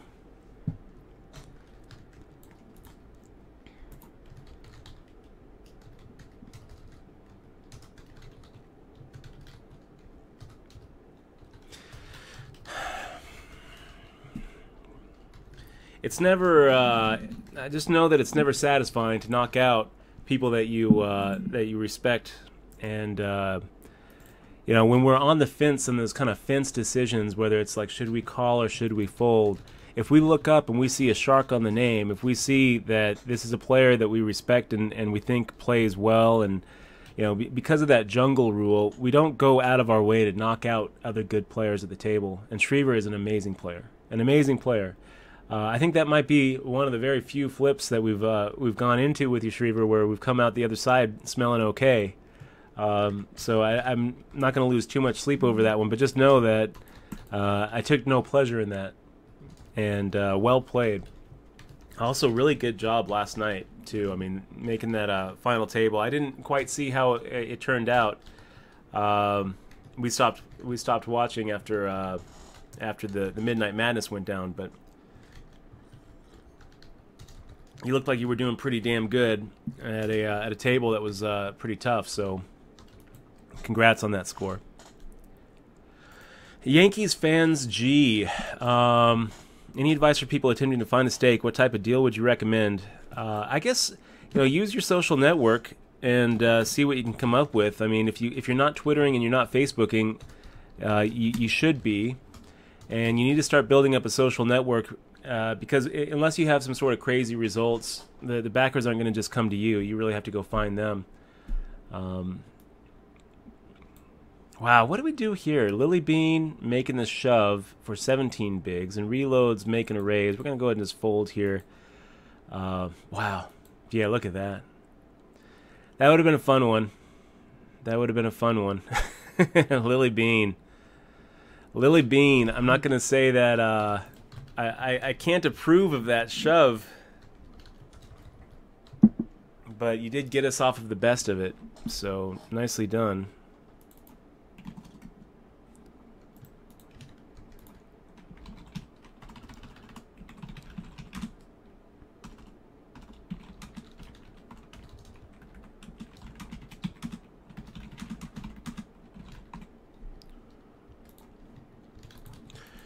So we go ahead and make a little note and kind of shake ourselves for being a little too timid. I mean, of course, we're going to have to eventually knock these players out. But we've got 110 big blinds in front of us. 17 big blinds, a 17 big blind shove after an under-the-gun open. Even when we are four-handed, ace-jack just kind of starts shrinking up. King 10 suited, though, I mean, I wish that I would have called. If we call, I don't think Reloads for you calls. So we're in a pretty nice 60-40 spot with a little bit of dead money on the side. But I think more often than not, we're looking at a spot where maybe we're on the wrong side of a flip, or maybe we're just completely dominated there. A 2-1 or a 3-1 dog. So I'm okay with making the fold. I mean, I did make the fold, and when they turned over the hands, I was okay with making it. But I if I knew what they had, of course, I wouldn't have folded. Okay, so we caught a little bit of this. We've got the overcard. We've got the flush draw. We caught a little bit of it. We're going to go ahead and c-bet it. And yeah, now we are over the 100K mark. Wow, you're doing really great, I see. Dogga has those questions. So J-Chack keeps on limping in here, and the last time he showed that 5-3. I think we're going to go ahead and just see a flop and see what happens. I feel like he's kind of setting us up again. He just likes to catch up, eh? Yeah, he does. So let's fire out a half pot size bet here. So this is kind of like a delayed raise. And if he completely whiffed it, then I think that he probably just lets it go. I mean, he's going to go ahead and bluff us off 9 high. You got it, buddy. Yeah, you don't need a race there. Do you have time to answer these questions? This is the questions in reference to your book. Okay. This is the questions that he wanted to know. My 2 basic questions without going into too much details. I think everyone should hear and should read the book. 1, do you have any idea what happened to Manic Rod? What did he make of himself? Yep, I do. So Rod is he's teaching LSAT prep. Making a nice little living for himself. He still plays a little bit of poker out in the East Coast. I think he's living in D.C. Found a really cool girl. They've been together for a couple years now, and he's medicated, and he's not. He's medicated. He is. Okay. He's taking his meds. He's not letting the bipolar get the best of him. He also read your book as well, right? Yeah, I mean, he read the book. I asked him, what his thoughts were, and he enjoyed it. He thought it was a really good book. Yeah, I love Rod. And then number 2, you seem more level and disciplined approach to poker and life now. Do you still have the same type of struggles in terms of grinding a bankroll, or does Twitch /poker allow you to do a bit more stability, if that's not too personal to ask? Well, life is about making things. I would say building. That I definitely feel like my life is more stable now, but it has a lot more to do with Michelle than it has to do with Twitch.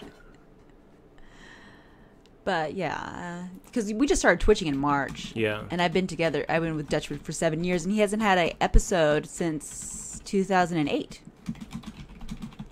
So, good. It's good. But mostly getting off the drugs. He was smoking a lot of weed, and he was drinking, and he was staying up, and he wasn't really stable in his daily life. So that kind of manifested into mania, in my opinion. But he hasn't, we haven't seen anything. But every day is a mystery. We never know. Okay, so Queen 10 offsuit here. J-Chack, we're going to not play against you. We're going to give that one a fold. Oh, wait.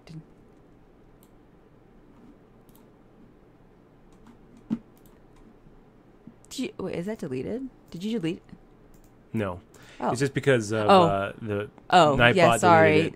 You know what? I will put you in the I don't know. whitelist. Usteak.com looks all right. From my money, I would probably go with tastysteaks.com. I feel like the interface is just a lot better, plus it's free. Usteak.com has the benefit of handling the payments for you, which is pretty big. But they take a fee for it, and I'm also really not convinced that... I'm not convinced that it's even really legal what Ustake is doing. I'm working on my own staking platform. I have for a couple years now, but it's not out yet because the legalities are such that I really, I'm looking at staking as... I really think that it's equity crowdfunding, and I think that there's some SEC regulations and disclosures that aren't being made. So I actually think that when it comes down to it, the whole staking business is probably illegal. Especially, you're looking at disclosures that aren't being made, and you're also looking at unaccredited investors and securities that you're creating. So there's a lot of complexity to a staking site. Most staking these days is done face to face or among your own social network, going through Twitter, Facebook, your home game, your family and friends. Once you start moving away from your own social network, you can start going to some of the marketplaces and some of the forums. WSOP Player Forum, his advice is go to ustake.com. That's not a bad option. Tastystakes.com is an okay option, but tastystakes.com is more. You already have the people who are going to be backing you, and it kind of helps you with the tools to track and make sure everything is running smoothly. You can go on the 2+2 marketplace forum is probably where most people are going these days. Benny! Benji! Hey, Benny! Well, it's because I blew him a kiss.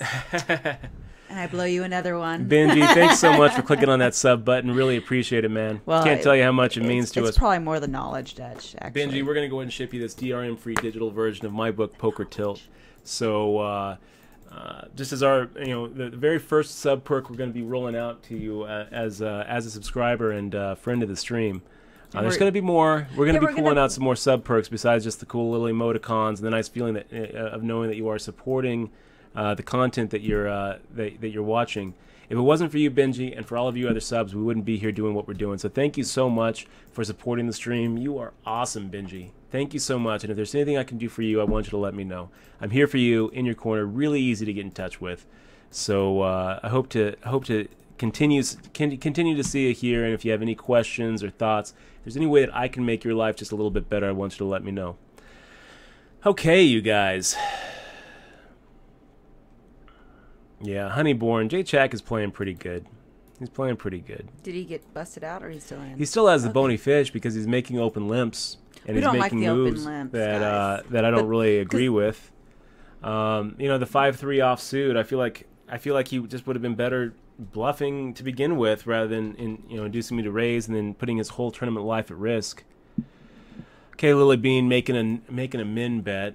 King Jack offsuit is almost strong enough to 3x it, but we're just gonna go ahead and make the call here and see what the flop brings. Ace Jack 10. So we've got second pair top kicker. We've also got some gut shot straight draw potential.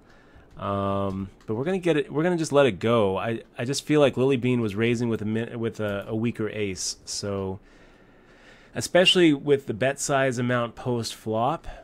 If Lily Bean doesn't have a weaker ace there, and he's bluffing us with like Queen 10, Queen Jack, or King 10, or the same hand, we're gonna go ahead and just suck it up and accept that sometimes we get outplayed. Dutch, what was your LSAT score? 165, and I was 14 when I took that test, so it was. I'm pretty proud of that. Actually, I'm pretty proud of that score. It's not perfect. There were a couple of people score 180s. It's not like you score 165 and you're going to get a call from the dean of admissions at Harvard Law. It's like, Dutch, we want you at Harvard. What can we do to get you here? It's not like it's that kind of score, but it was good enough to get me into a state school, and I liked law school. It was all right. Well, he was young and dumb. Young and dumb. Well, actually, young and smart. I feel like I was smarter back then. I was definitely more confident back then. You know, all the weed and alcohol, it's killed a lot of brain cells. I kind of feel like if I challenged my 15-year-old self to an IQ test, I kind of feel like maybe 15-year-old Dutch just hits it out of the park, and 34-year-old Dutch is scratching his head, wondering what do these numbers have in common? They've got nothing in common, damn it. I sent Parrot X the box. Okay, Nitty to better. Coming in with a min open. We've got a 10-4 suited. We're gonna be defending pretty light here. Nitty to better. What do you do here? Of course you c-bet. You gotta c-bet. He doesn't c-bet. He checks back. Well, we'll try. We'll take it. If you have an ace, I guess that you just make the call here. Maybe you raise here.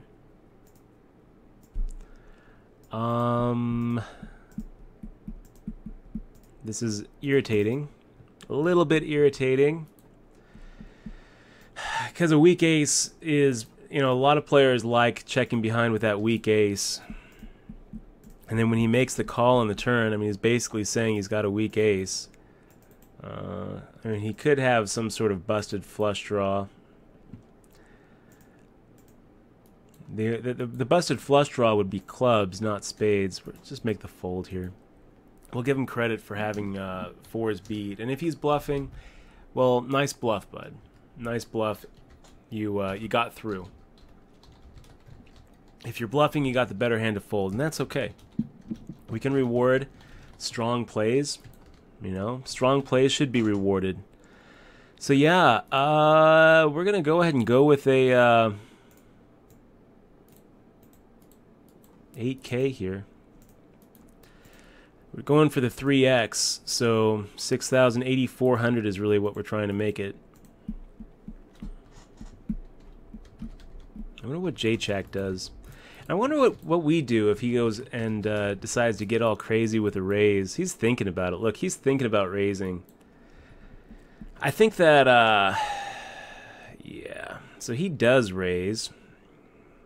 And now we're looking at just kind of an awkward spot where pocket fives is going to be our 3-bet fold hand. And maybe he's bluffing with 4-2.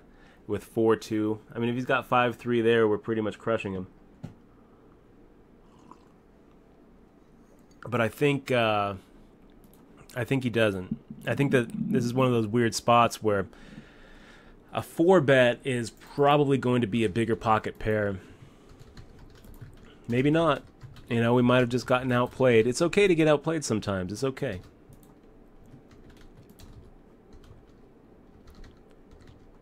So, I mean, look at what he's doing, guys. He's just kind of all over the place. He just made it 2,800. He's just all over the place. At 600, 1,200.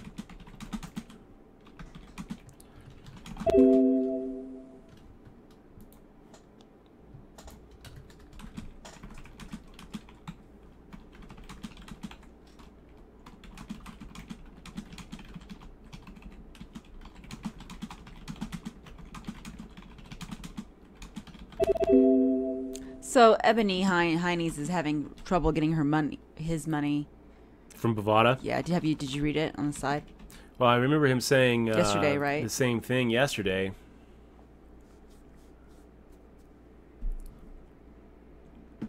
Yeah, I guess he was on the phone with them, and they're just asking for all kinds of weird information. Wow. So yeah. I really wish you the best of luck on that, man. That's really sucky. I hope that it turns out well for you. I hope that you eventually get your money. I think that you probably will eventually get your money. Oh, Change of Nickel. Change of a Nickel. How you doing, buddy? Just wanted to say thank you guys for so much for hosting the channel last night. It meant the world to me, and I will be forever grateful. You're welcome, No Change problem, of a Nickel. man.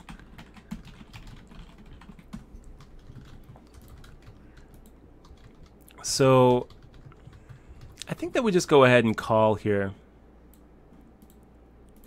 Part of me is thinking that maybe a check raise is right, but check call I think is okay as well. I think that there's a pretty decent chance that nitty to better actually only has like 3 outs here. I mean, if he has, and that could easily have been one of them. So let's go for a check raise. And I think that we're going to get him to fire out a big bet here, and then we're going to go for a check raise. Yeah, so he fires out.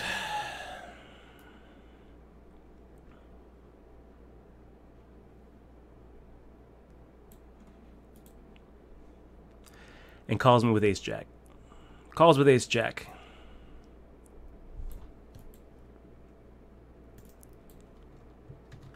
Wow. What did he call with? Nothing?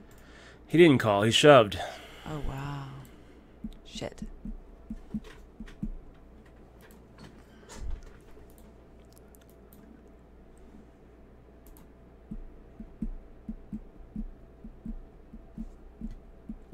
Wow. I have no idea what to do here, you guys. I mean, he could have ace queen, right? He could have ace 9. Wow. No idea. You know what? We're going to make the call here, and if we're I mean, it's pretty hard to put him on something here. Pocket 3s, maybe? Jesus Christ. But we're not folding.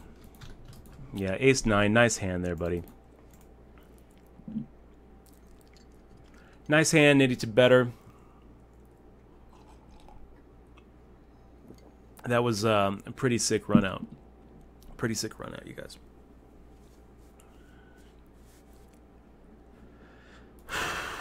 So that puts us now in 9th place, which is just pretty disgusting. But you're playing good. Pretty So, disgusting. I mean, what are you supposed to do there? I mean, you don't. I mean, I don't know. You don't. Yeah, exactly. I mean, I think that you're supposed to check raise, but then when he shoves, I really don't know what to do. I'm looking at it and thinking, I mean, when he's willing to put his last 22,000 in, now I gotta just like hope that he's just an ace. Something. That he's value betting and doesn't realize that you know that his ace 3 or his queen 9 is not going to be the best hand. You know, I gotta just hope that he has no idea what he's doing. So here we got this guy coming in with 10, 20 something bigs. We've got the king queen. We'll just make the fold. So yeah, pretty frustrating, you guys. Pretty frustrating. That hand made me pretty sad. That hand made me pretty sad.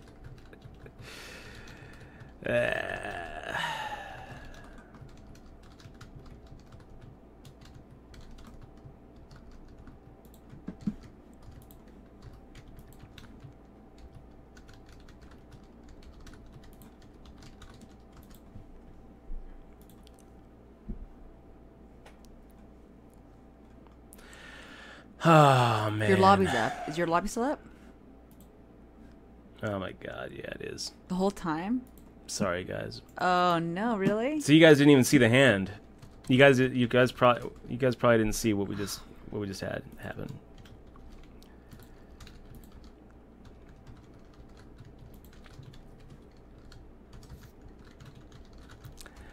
I don't want to relive it. Yeah. I don't want to relive it. So, just know that just know that there's bad things that happen. We doubled up nitty to better when he had ace 9 against our ace 6. The flop came queen 6 3. We checked. He c-bet. We called, thinking that he had a better ace. He did have a better ace. The 9 hit the turn, so now he has a pair of 9s versus our pair of 6s. We check. He checks back. The river's an ace, so we hit our. We hit our 2 pair, but he hit his better 2 pair by going runner for the 2 pair, and it's we didn't see it coming. So we checked. He fired out. We check raised. He shoved the rest, and we made the call 22,000. That maybe we fold.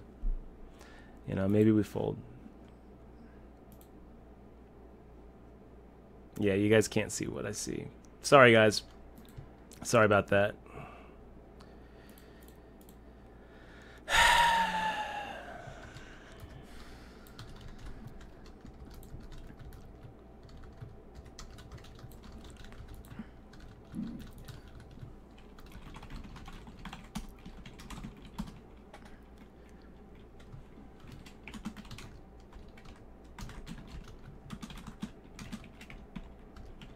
So this is your chance to. This is your chance to run it up, Dutch, where they can't see. That's right. I'm really kind of upset right now. I'm really kind of upset. Well, that it's unfortunately that ace came because it broke you guys or broke you. Well, it broke me, not us. It broke me. Yeah, it is unfortunate. It is unfortunate.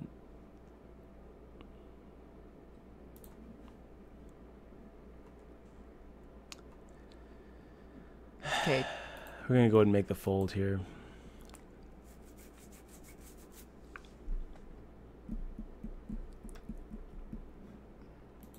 Yeah, I'm watching it right now, and it's just like Lobby. I'm so sick. I'm just so sick with it.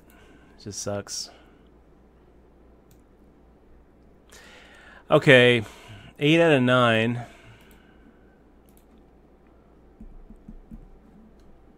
Maybe that should have been a 3-bet or a call. I don't know. I don't know how we're supposed to play at this point. My head's exploding in pain from that A6 versus Ace-9. Like I can't think straight. I can't see straight. It's okay. Don't let it get you. They can't even see. They didn't even see what happened. Going from chip leader to now like bottom of the pack. And I just see, that's feel what I should have sick said. about it. I should have said, "Come watch Dutch while it lasts." Yeah. Chip I mean, I leader. feel just sick about it.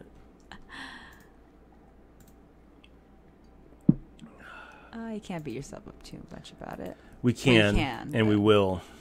All right. We can, and we will.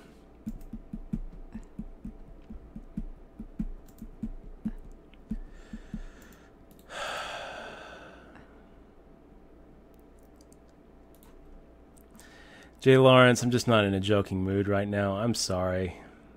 I'm sorry. What did Jay Lawrence say? I'm sorry, I'm not laughing at you. Jesus Christ joke. It's just, I'm very down right now. I feel bad right now. Will you replay that hand for us in the hand history, man? I don't even want to think about that hand. But yes, I will. I will. For you, the name's Hayden. I will. Let's go ahead and take a look at it. So it was A6 suited. This was the hand. I'm going to go ahead and pop it up, and then I'll try to remember to. Do you turn off? You took off the lobby, right? Yeah, the lobby's no more. Okay, because it's still up. That's why I was wondering. Yeah. So here it is. Here is the hand that really messed me up. So we got an under the gun raise. We got a call.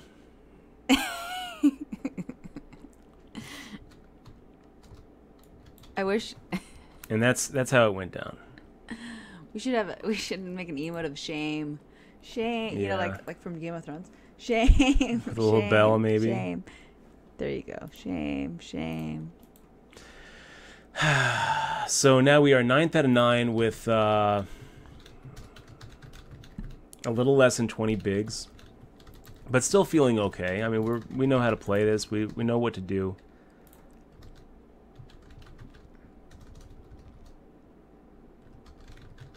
Very upset about it, you guys. I don't exactly know how we should have played it differently. I mean, the check raise is going to do the trick, right? I mean, if we just check raise there, he folds and we just take down the pot. Instead, we put him on exactly what he had. We said, okay, you know what? We think he has a better ace. We think that he only has 3 outs, and actually, if we hit an ace, then he's fucked. You know, if the turn comes an ace, we think that he's going to lose all of his chips. Reloads for you keeps on doing this. He keeps on making that shove 3-bet, and we're going to be calling him really, really light. Really light. Like the next time we open from the button and he does that, and we have, I mean, we're not calling with 7 high, but any pocket pair, he's going to have to fade it. If we've got any sort of ace or any sort of court cards, we're calling. I mean, he's been doing it so much that I kind of think that maybe we should have just made the call with the king queen.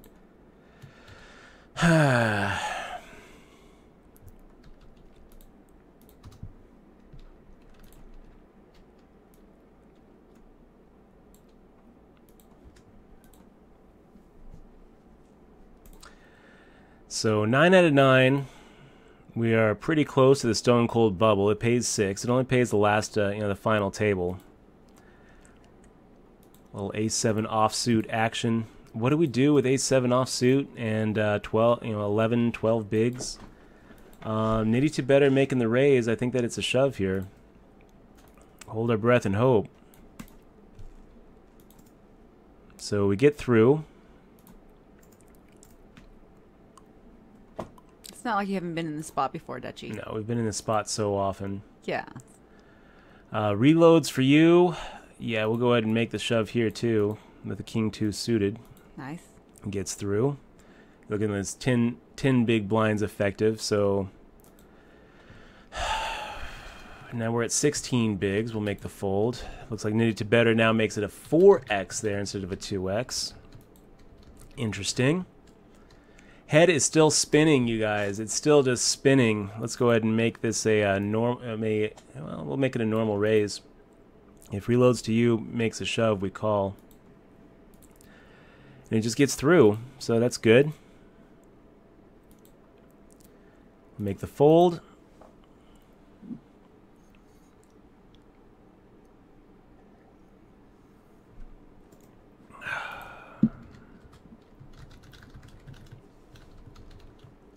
You did show the hand history, right? Yeah, I show it. So a little king 10 of diamonds here. Nitty to better makes the raise. I think that we're just gonna go ahead and call here. Actually, you guys, we'll see a flop.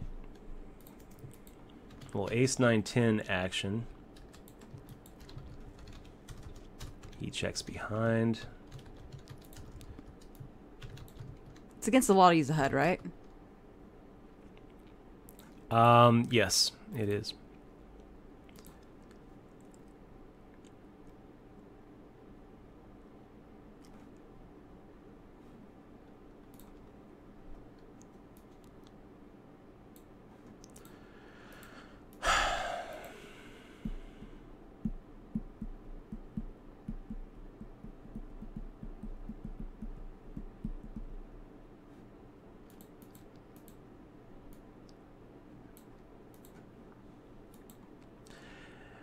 And reloads for you, goes ahead and gets it all in there with the ace king versus the ace jack, and it holds, so good for him.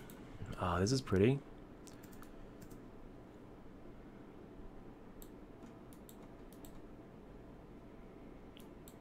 And we get through. Not really what we're trying to do there with aces. We would love for him to have made the shove there. Instead, he gets out.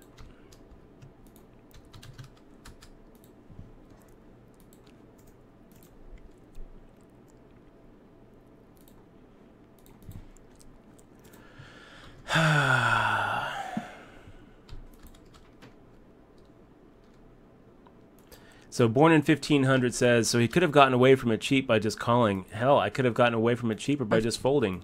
Or just not even playing that hand, sure. You know, it's like there's a lot of things that could have gone different there. But the way that we played it, I felt like you know, we were rooting for an ace so that he hits one pair against our two pair. The turn really threw us. You know, the turn really threw us.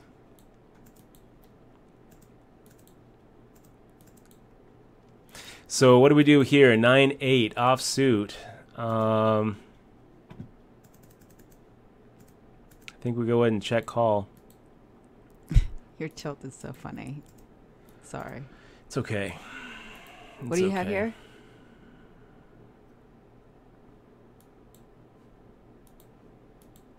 We've got a 9. Okay.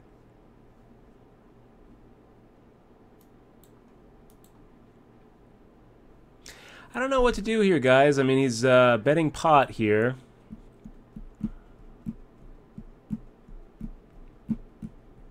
We've got second pair, bad kicker.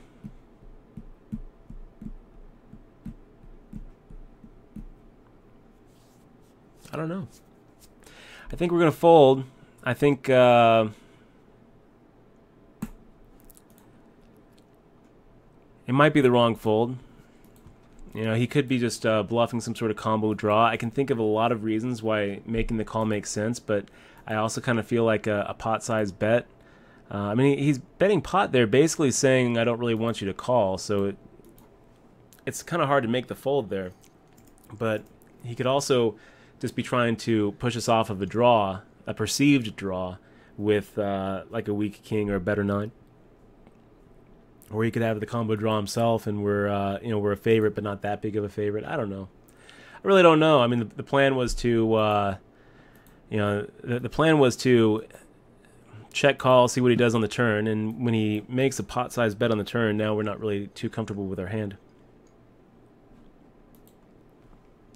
Change of a nickel. Do you think just an ace would call your raise? Yes. I think just an ace calls there at change. That's why that's why I did it. Maybe not. Maybe ace king or ace jack folds.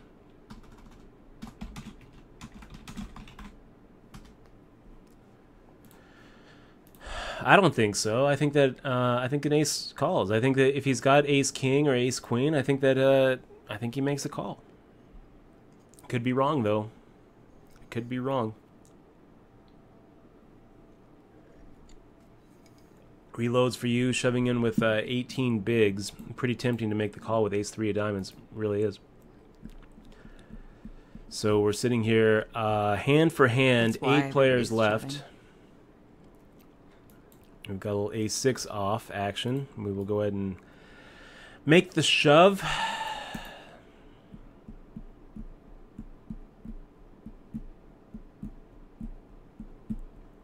It's a little bit on the high side, but I just feel like making a normal raise induces a reship that puts us in a really uncomfortable spot. So I don't know. We're doing the best we can, guys. We're doing the best that we can. What's the NRS law on that? I don't know it off the top of my head, but it's there. I was kind of surprised. It's not 15 to life for using a HUD, but I mean it does actually count as a felony. So don't do it.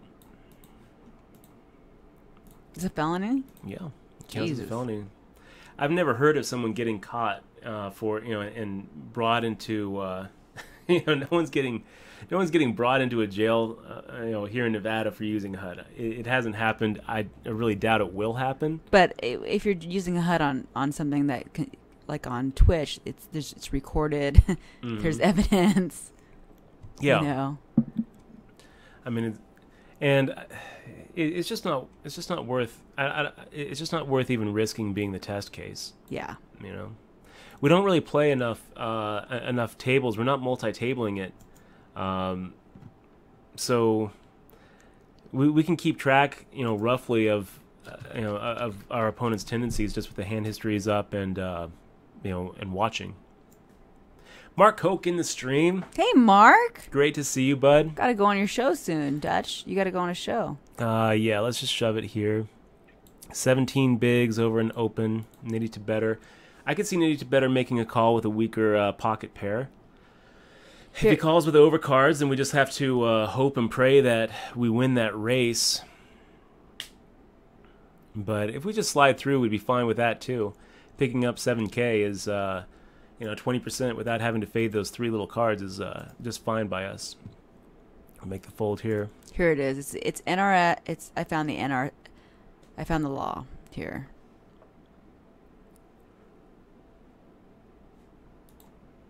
I'll just put it in there in the little chat so everyone can see that we're not making it up. I think. Yeah, we're not making up. So going back to that ace-6 versus ace-9 hand, guys, I mean, I don't really beat myself up for the check raise, but on the end, when he puts the rest of his chips in, maybe that's the time to go ahead and fold the ace-6. Because at that point, you're really just hoping that he has ace-3 and is getting crazy with it. You're hoping that he is inexperienced where he's enough where he's looking at a hand that you're beating and thinking that it's the best when it's not. But we're kind of telling him that he should just call back with ace-3 and save himself a little bit of equity. If he's got the queen-9, I don't think he's making that ship. So, but the problem is the only hands we can really put him on there where the line makes sense is a set of nines, ace nine. Really, not a lot makes sense except ace nine when you look at the hand. You know, the way that the hand went down, because I think that he checks. He checked behind when the 9 hit. So if the 9 hit is set, or if he had a set going into the turn, he fires out again. You know, if he had like an ace queen, I guess maybe he goes ahead and checks behind for pot control sometimes. But I think that's kind of a weak move. And you know, I wouldn't. I'd be you know, going to Value Town. So I don't really know. The only hand that really made sense to me would be ace 9, or you know, some sort of weirdly played set. He also, you know, maybe he hits the you know, that's really the only hand that the way that the line took makes sense. So we're hoping that he's just making a huge mistake of, you know, his wife yelling at him, "Come on, we gotta go," and he's like, "I'm in a tournament. We gotta go now." Fine. I mean, that's what we're hoping for, you know. So yeah. Let's see.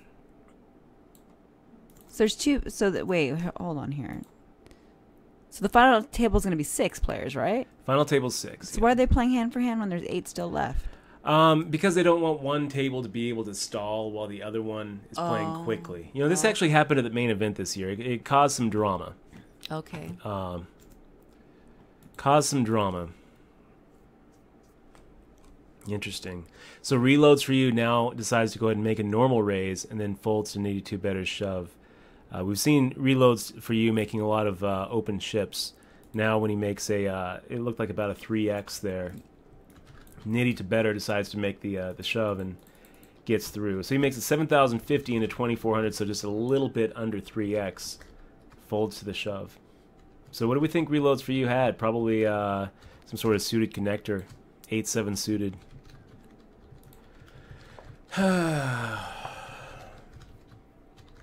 So guys, I want to thank you again for being here. If you're just joining the show and you don't know what you're watching, we're sitting here trying to we're on the money bubble here, trying to make a deep run in the 6-handed no limit hold'em on WSOP.com.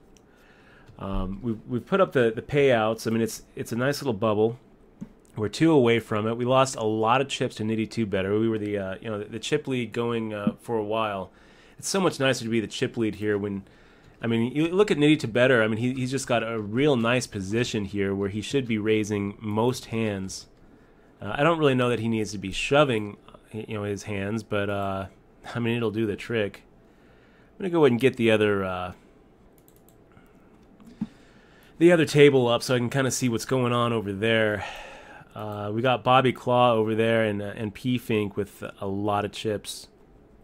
So the 3 small stacks are right here. At this table.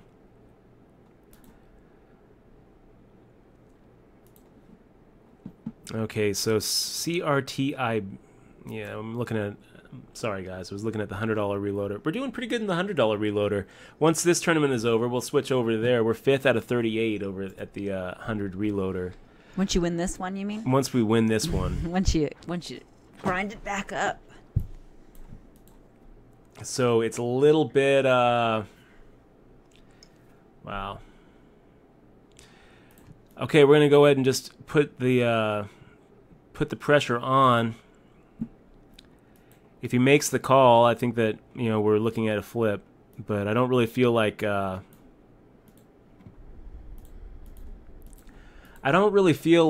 making a normal bet and having him shove and having to call with our ace high flush draw. So we're just gonna go ahead and put him to the test there. Make the fold here.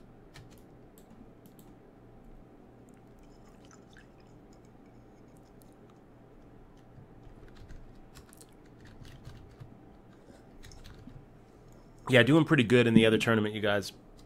We just knocked out someone else, so we're 3rd out of 36 in the $100 reloader.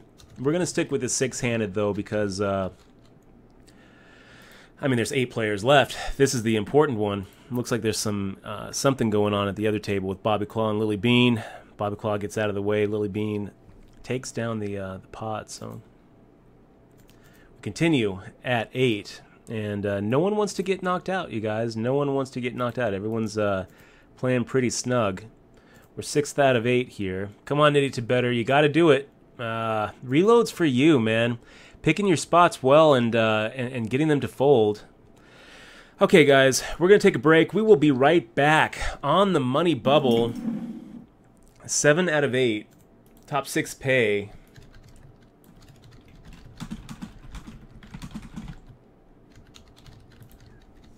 So we'll be back in 4 minutes and 28 seconds. Thanks, guys, so much for joining us. If you haven't yet clicked on that follow button, what are you waiting for? It doesn't cost you anything. Just click on that little heart right underneath the video. It really helps us out. You can get notified when we go live. We're coming back, and we're back to a regular schedule now, 4 days a week. Next week we're doing Friday, Saturday, Sunday, Monday. The week after that we'll probably get back to Thursday, Friday, Saturday, Sunday. Got a lot of really cool streams planned for you besides just this Let's Play Some Tournaments. But it is Sunday. This is the Sunday grind, so it's time to load up the online sites and do what we can. Make sure to click on the follow button. Follow us on Twitter at DutchBoyd for me, at 1ST for Eximois. Can you show them where it is, Eximois? Where's that at 1ST? Got to get a little closer. There you go. Right down there. Below. We'll be right Down back, there. you guys. We'll be right back.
And we are back, you guys. We are back on the money bubble. Oh my gosh, how stressful. How stressful is this? What do we do here with the King 9 suited? Yeah, let's give it a raise. Nitty to better could easily just put us to the decision, and then we're like, now what?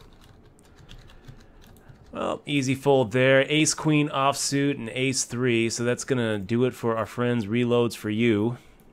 So does that mean we win? No, well, no, no, it doesn't mean we win. It means we are on the Stone Cold bubble now. Oh my gosh, Stone Cold bubble with about 13 bigs. So, oh God, here it comes. The nervousness is. I am nervous. I do feel nervous. So Ebony is going to microwave some popcorn, and I recommended that he get a air popper. I recommend that too. They're the best. We have one, and that's the only way we eat popcorn. We don't do microwave popcorn because microwave popcorn smells gross. Look what a great situation Nitty to Better's in. I mean, he's got so many chips here. I'm watching a Hearthstone ad right now, so he's got so many chips here. And True Grit and I can't really do too much damage to him. Here we go, guys. We're gonna go ahead and try to just pick up the equity. I really hate doing this, but Ace 9 offsuit is gonna be crushing his range, and if we do double up, it puts us in a much better situation. True Grit sitting here with 10 bigs. We are sitting here with less, and yeah, we'll make the shove here.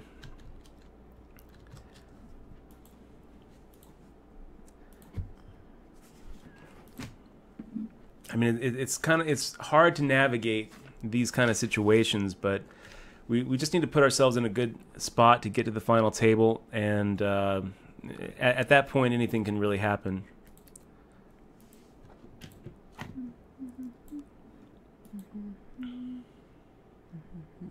Wow, and Nitty to Better, I'm really kind of surprised that he gave up that button there. I kind of feel like these are the kind of spots where he really should be raising. I guess he's kind of looking at it and thinking, I've got so much, I'm just going to cruise to the final table.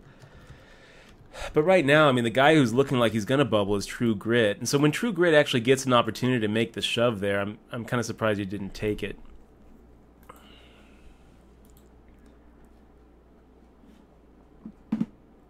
It's stressful, you guys. It's so stressful. Thank you guys so much for being here. We really appreciate you being here as we are on the Stone Cold bubble. Stone Cold. I should probably try to go back and forth here between the other table. Let me get some of this junk off. You made about $2K a month, right, on affiliates from poker.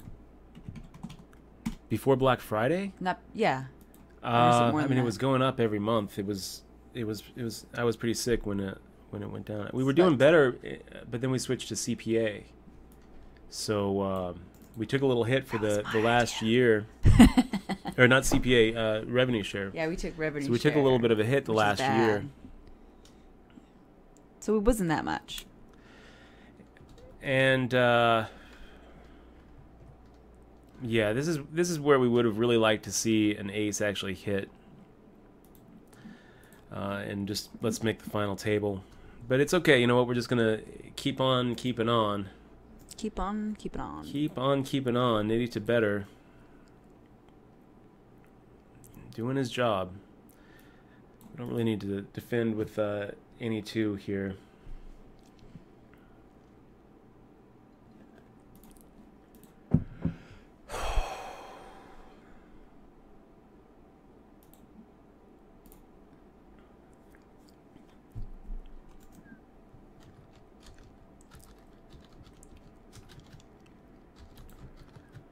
So we're looking at 10, 11, 12, 13 bigs on the Stone Cold bubble. And there's two other stacks which are right around our stack, under 40K. Wow. I'm going to try to get over to this other table really quick so you can see what just happened. But long story short is Bobby Claw just put a pretty bad beat on LV Poon, which puts us at the final table. Oh my we are gosh. here. We are at the final table, and it feels nice to be here. Thank you for being here with us. At least we made it to the final table, guys. Yep. So we're going to go ahead and make the fold, and we are going to final table in the 30 hey, max. no spoilers, Dutchie, no spoilers. Oh, yeah, no spoilers. Sorry, yeah, last time you spoiled No it. spoilers. Okay, so I'm going to wait 4 minutes. to change the title for a 5 couple of minutes. minutes here. But I've got the new title just ready to go. Oh, I hope you get aces. Yay. I forgot. No spoilers. That's like rule number 1. So I'm going to go to the Twitterverse, get ready to say it as soon as the 4 minutes hit, and it feels really good, guys. I'm so glad to actually make the final table here, starting off the stream tonight with a good result. And I'll tell you what else too. The Sunday Reloader that we're also in on the other screen. I mean, it's looking pretty damn good. We're in 5th place out of 33, so we actually have even more chips in the Sunday Reloader than we have right here. Final table hype. That you can't talk about yet, so you better last 4 minutes at least. So we got Bobby Claw sitting here in the small blind giving us a pass. Thank you very much for not trying to rob us blind with your 7-3 suited. We'll make the fold here. And Nitty to better, making the open. It's pretty tempting to push those chips in the middle right here. But with Bobby with Bobby making the raise, we'll go ahead and get out of there. Bobby McClaw, final table hype. Streaming live at WSOP.com in the... Okay, so we get the ace king offsuit. We get this. It's going to be a very sad tweet if this goes down in flames in the 6 max. Come watch. Come watch us. Twitch.tv/Dutch Boyd. Tweet Right it. now? And yeah, we're going to go ahead and make Wait, the call. You're not in the final table yet, though. Jack 8 versus ace king. Hold. Fuck. Ace. Oh, lame. That's going to do it, you guys. That's going to do it. Oh, that's so lame. It is fucking lame. Bobby Claw sitting there just making the shove. Damn. With 3 small stacks behind him. I can't really blame him, but at the same time, really, man, you're just gonna shove 13 bigs with Jack 8 suited and 3 drowning stacks behind you. That's just fucked. And then so we make the call with Ace 8.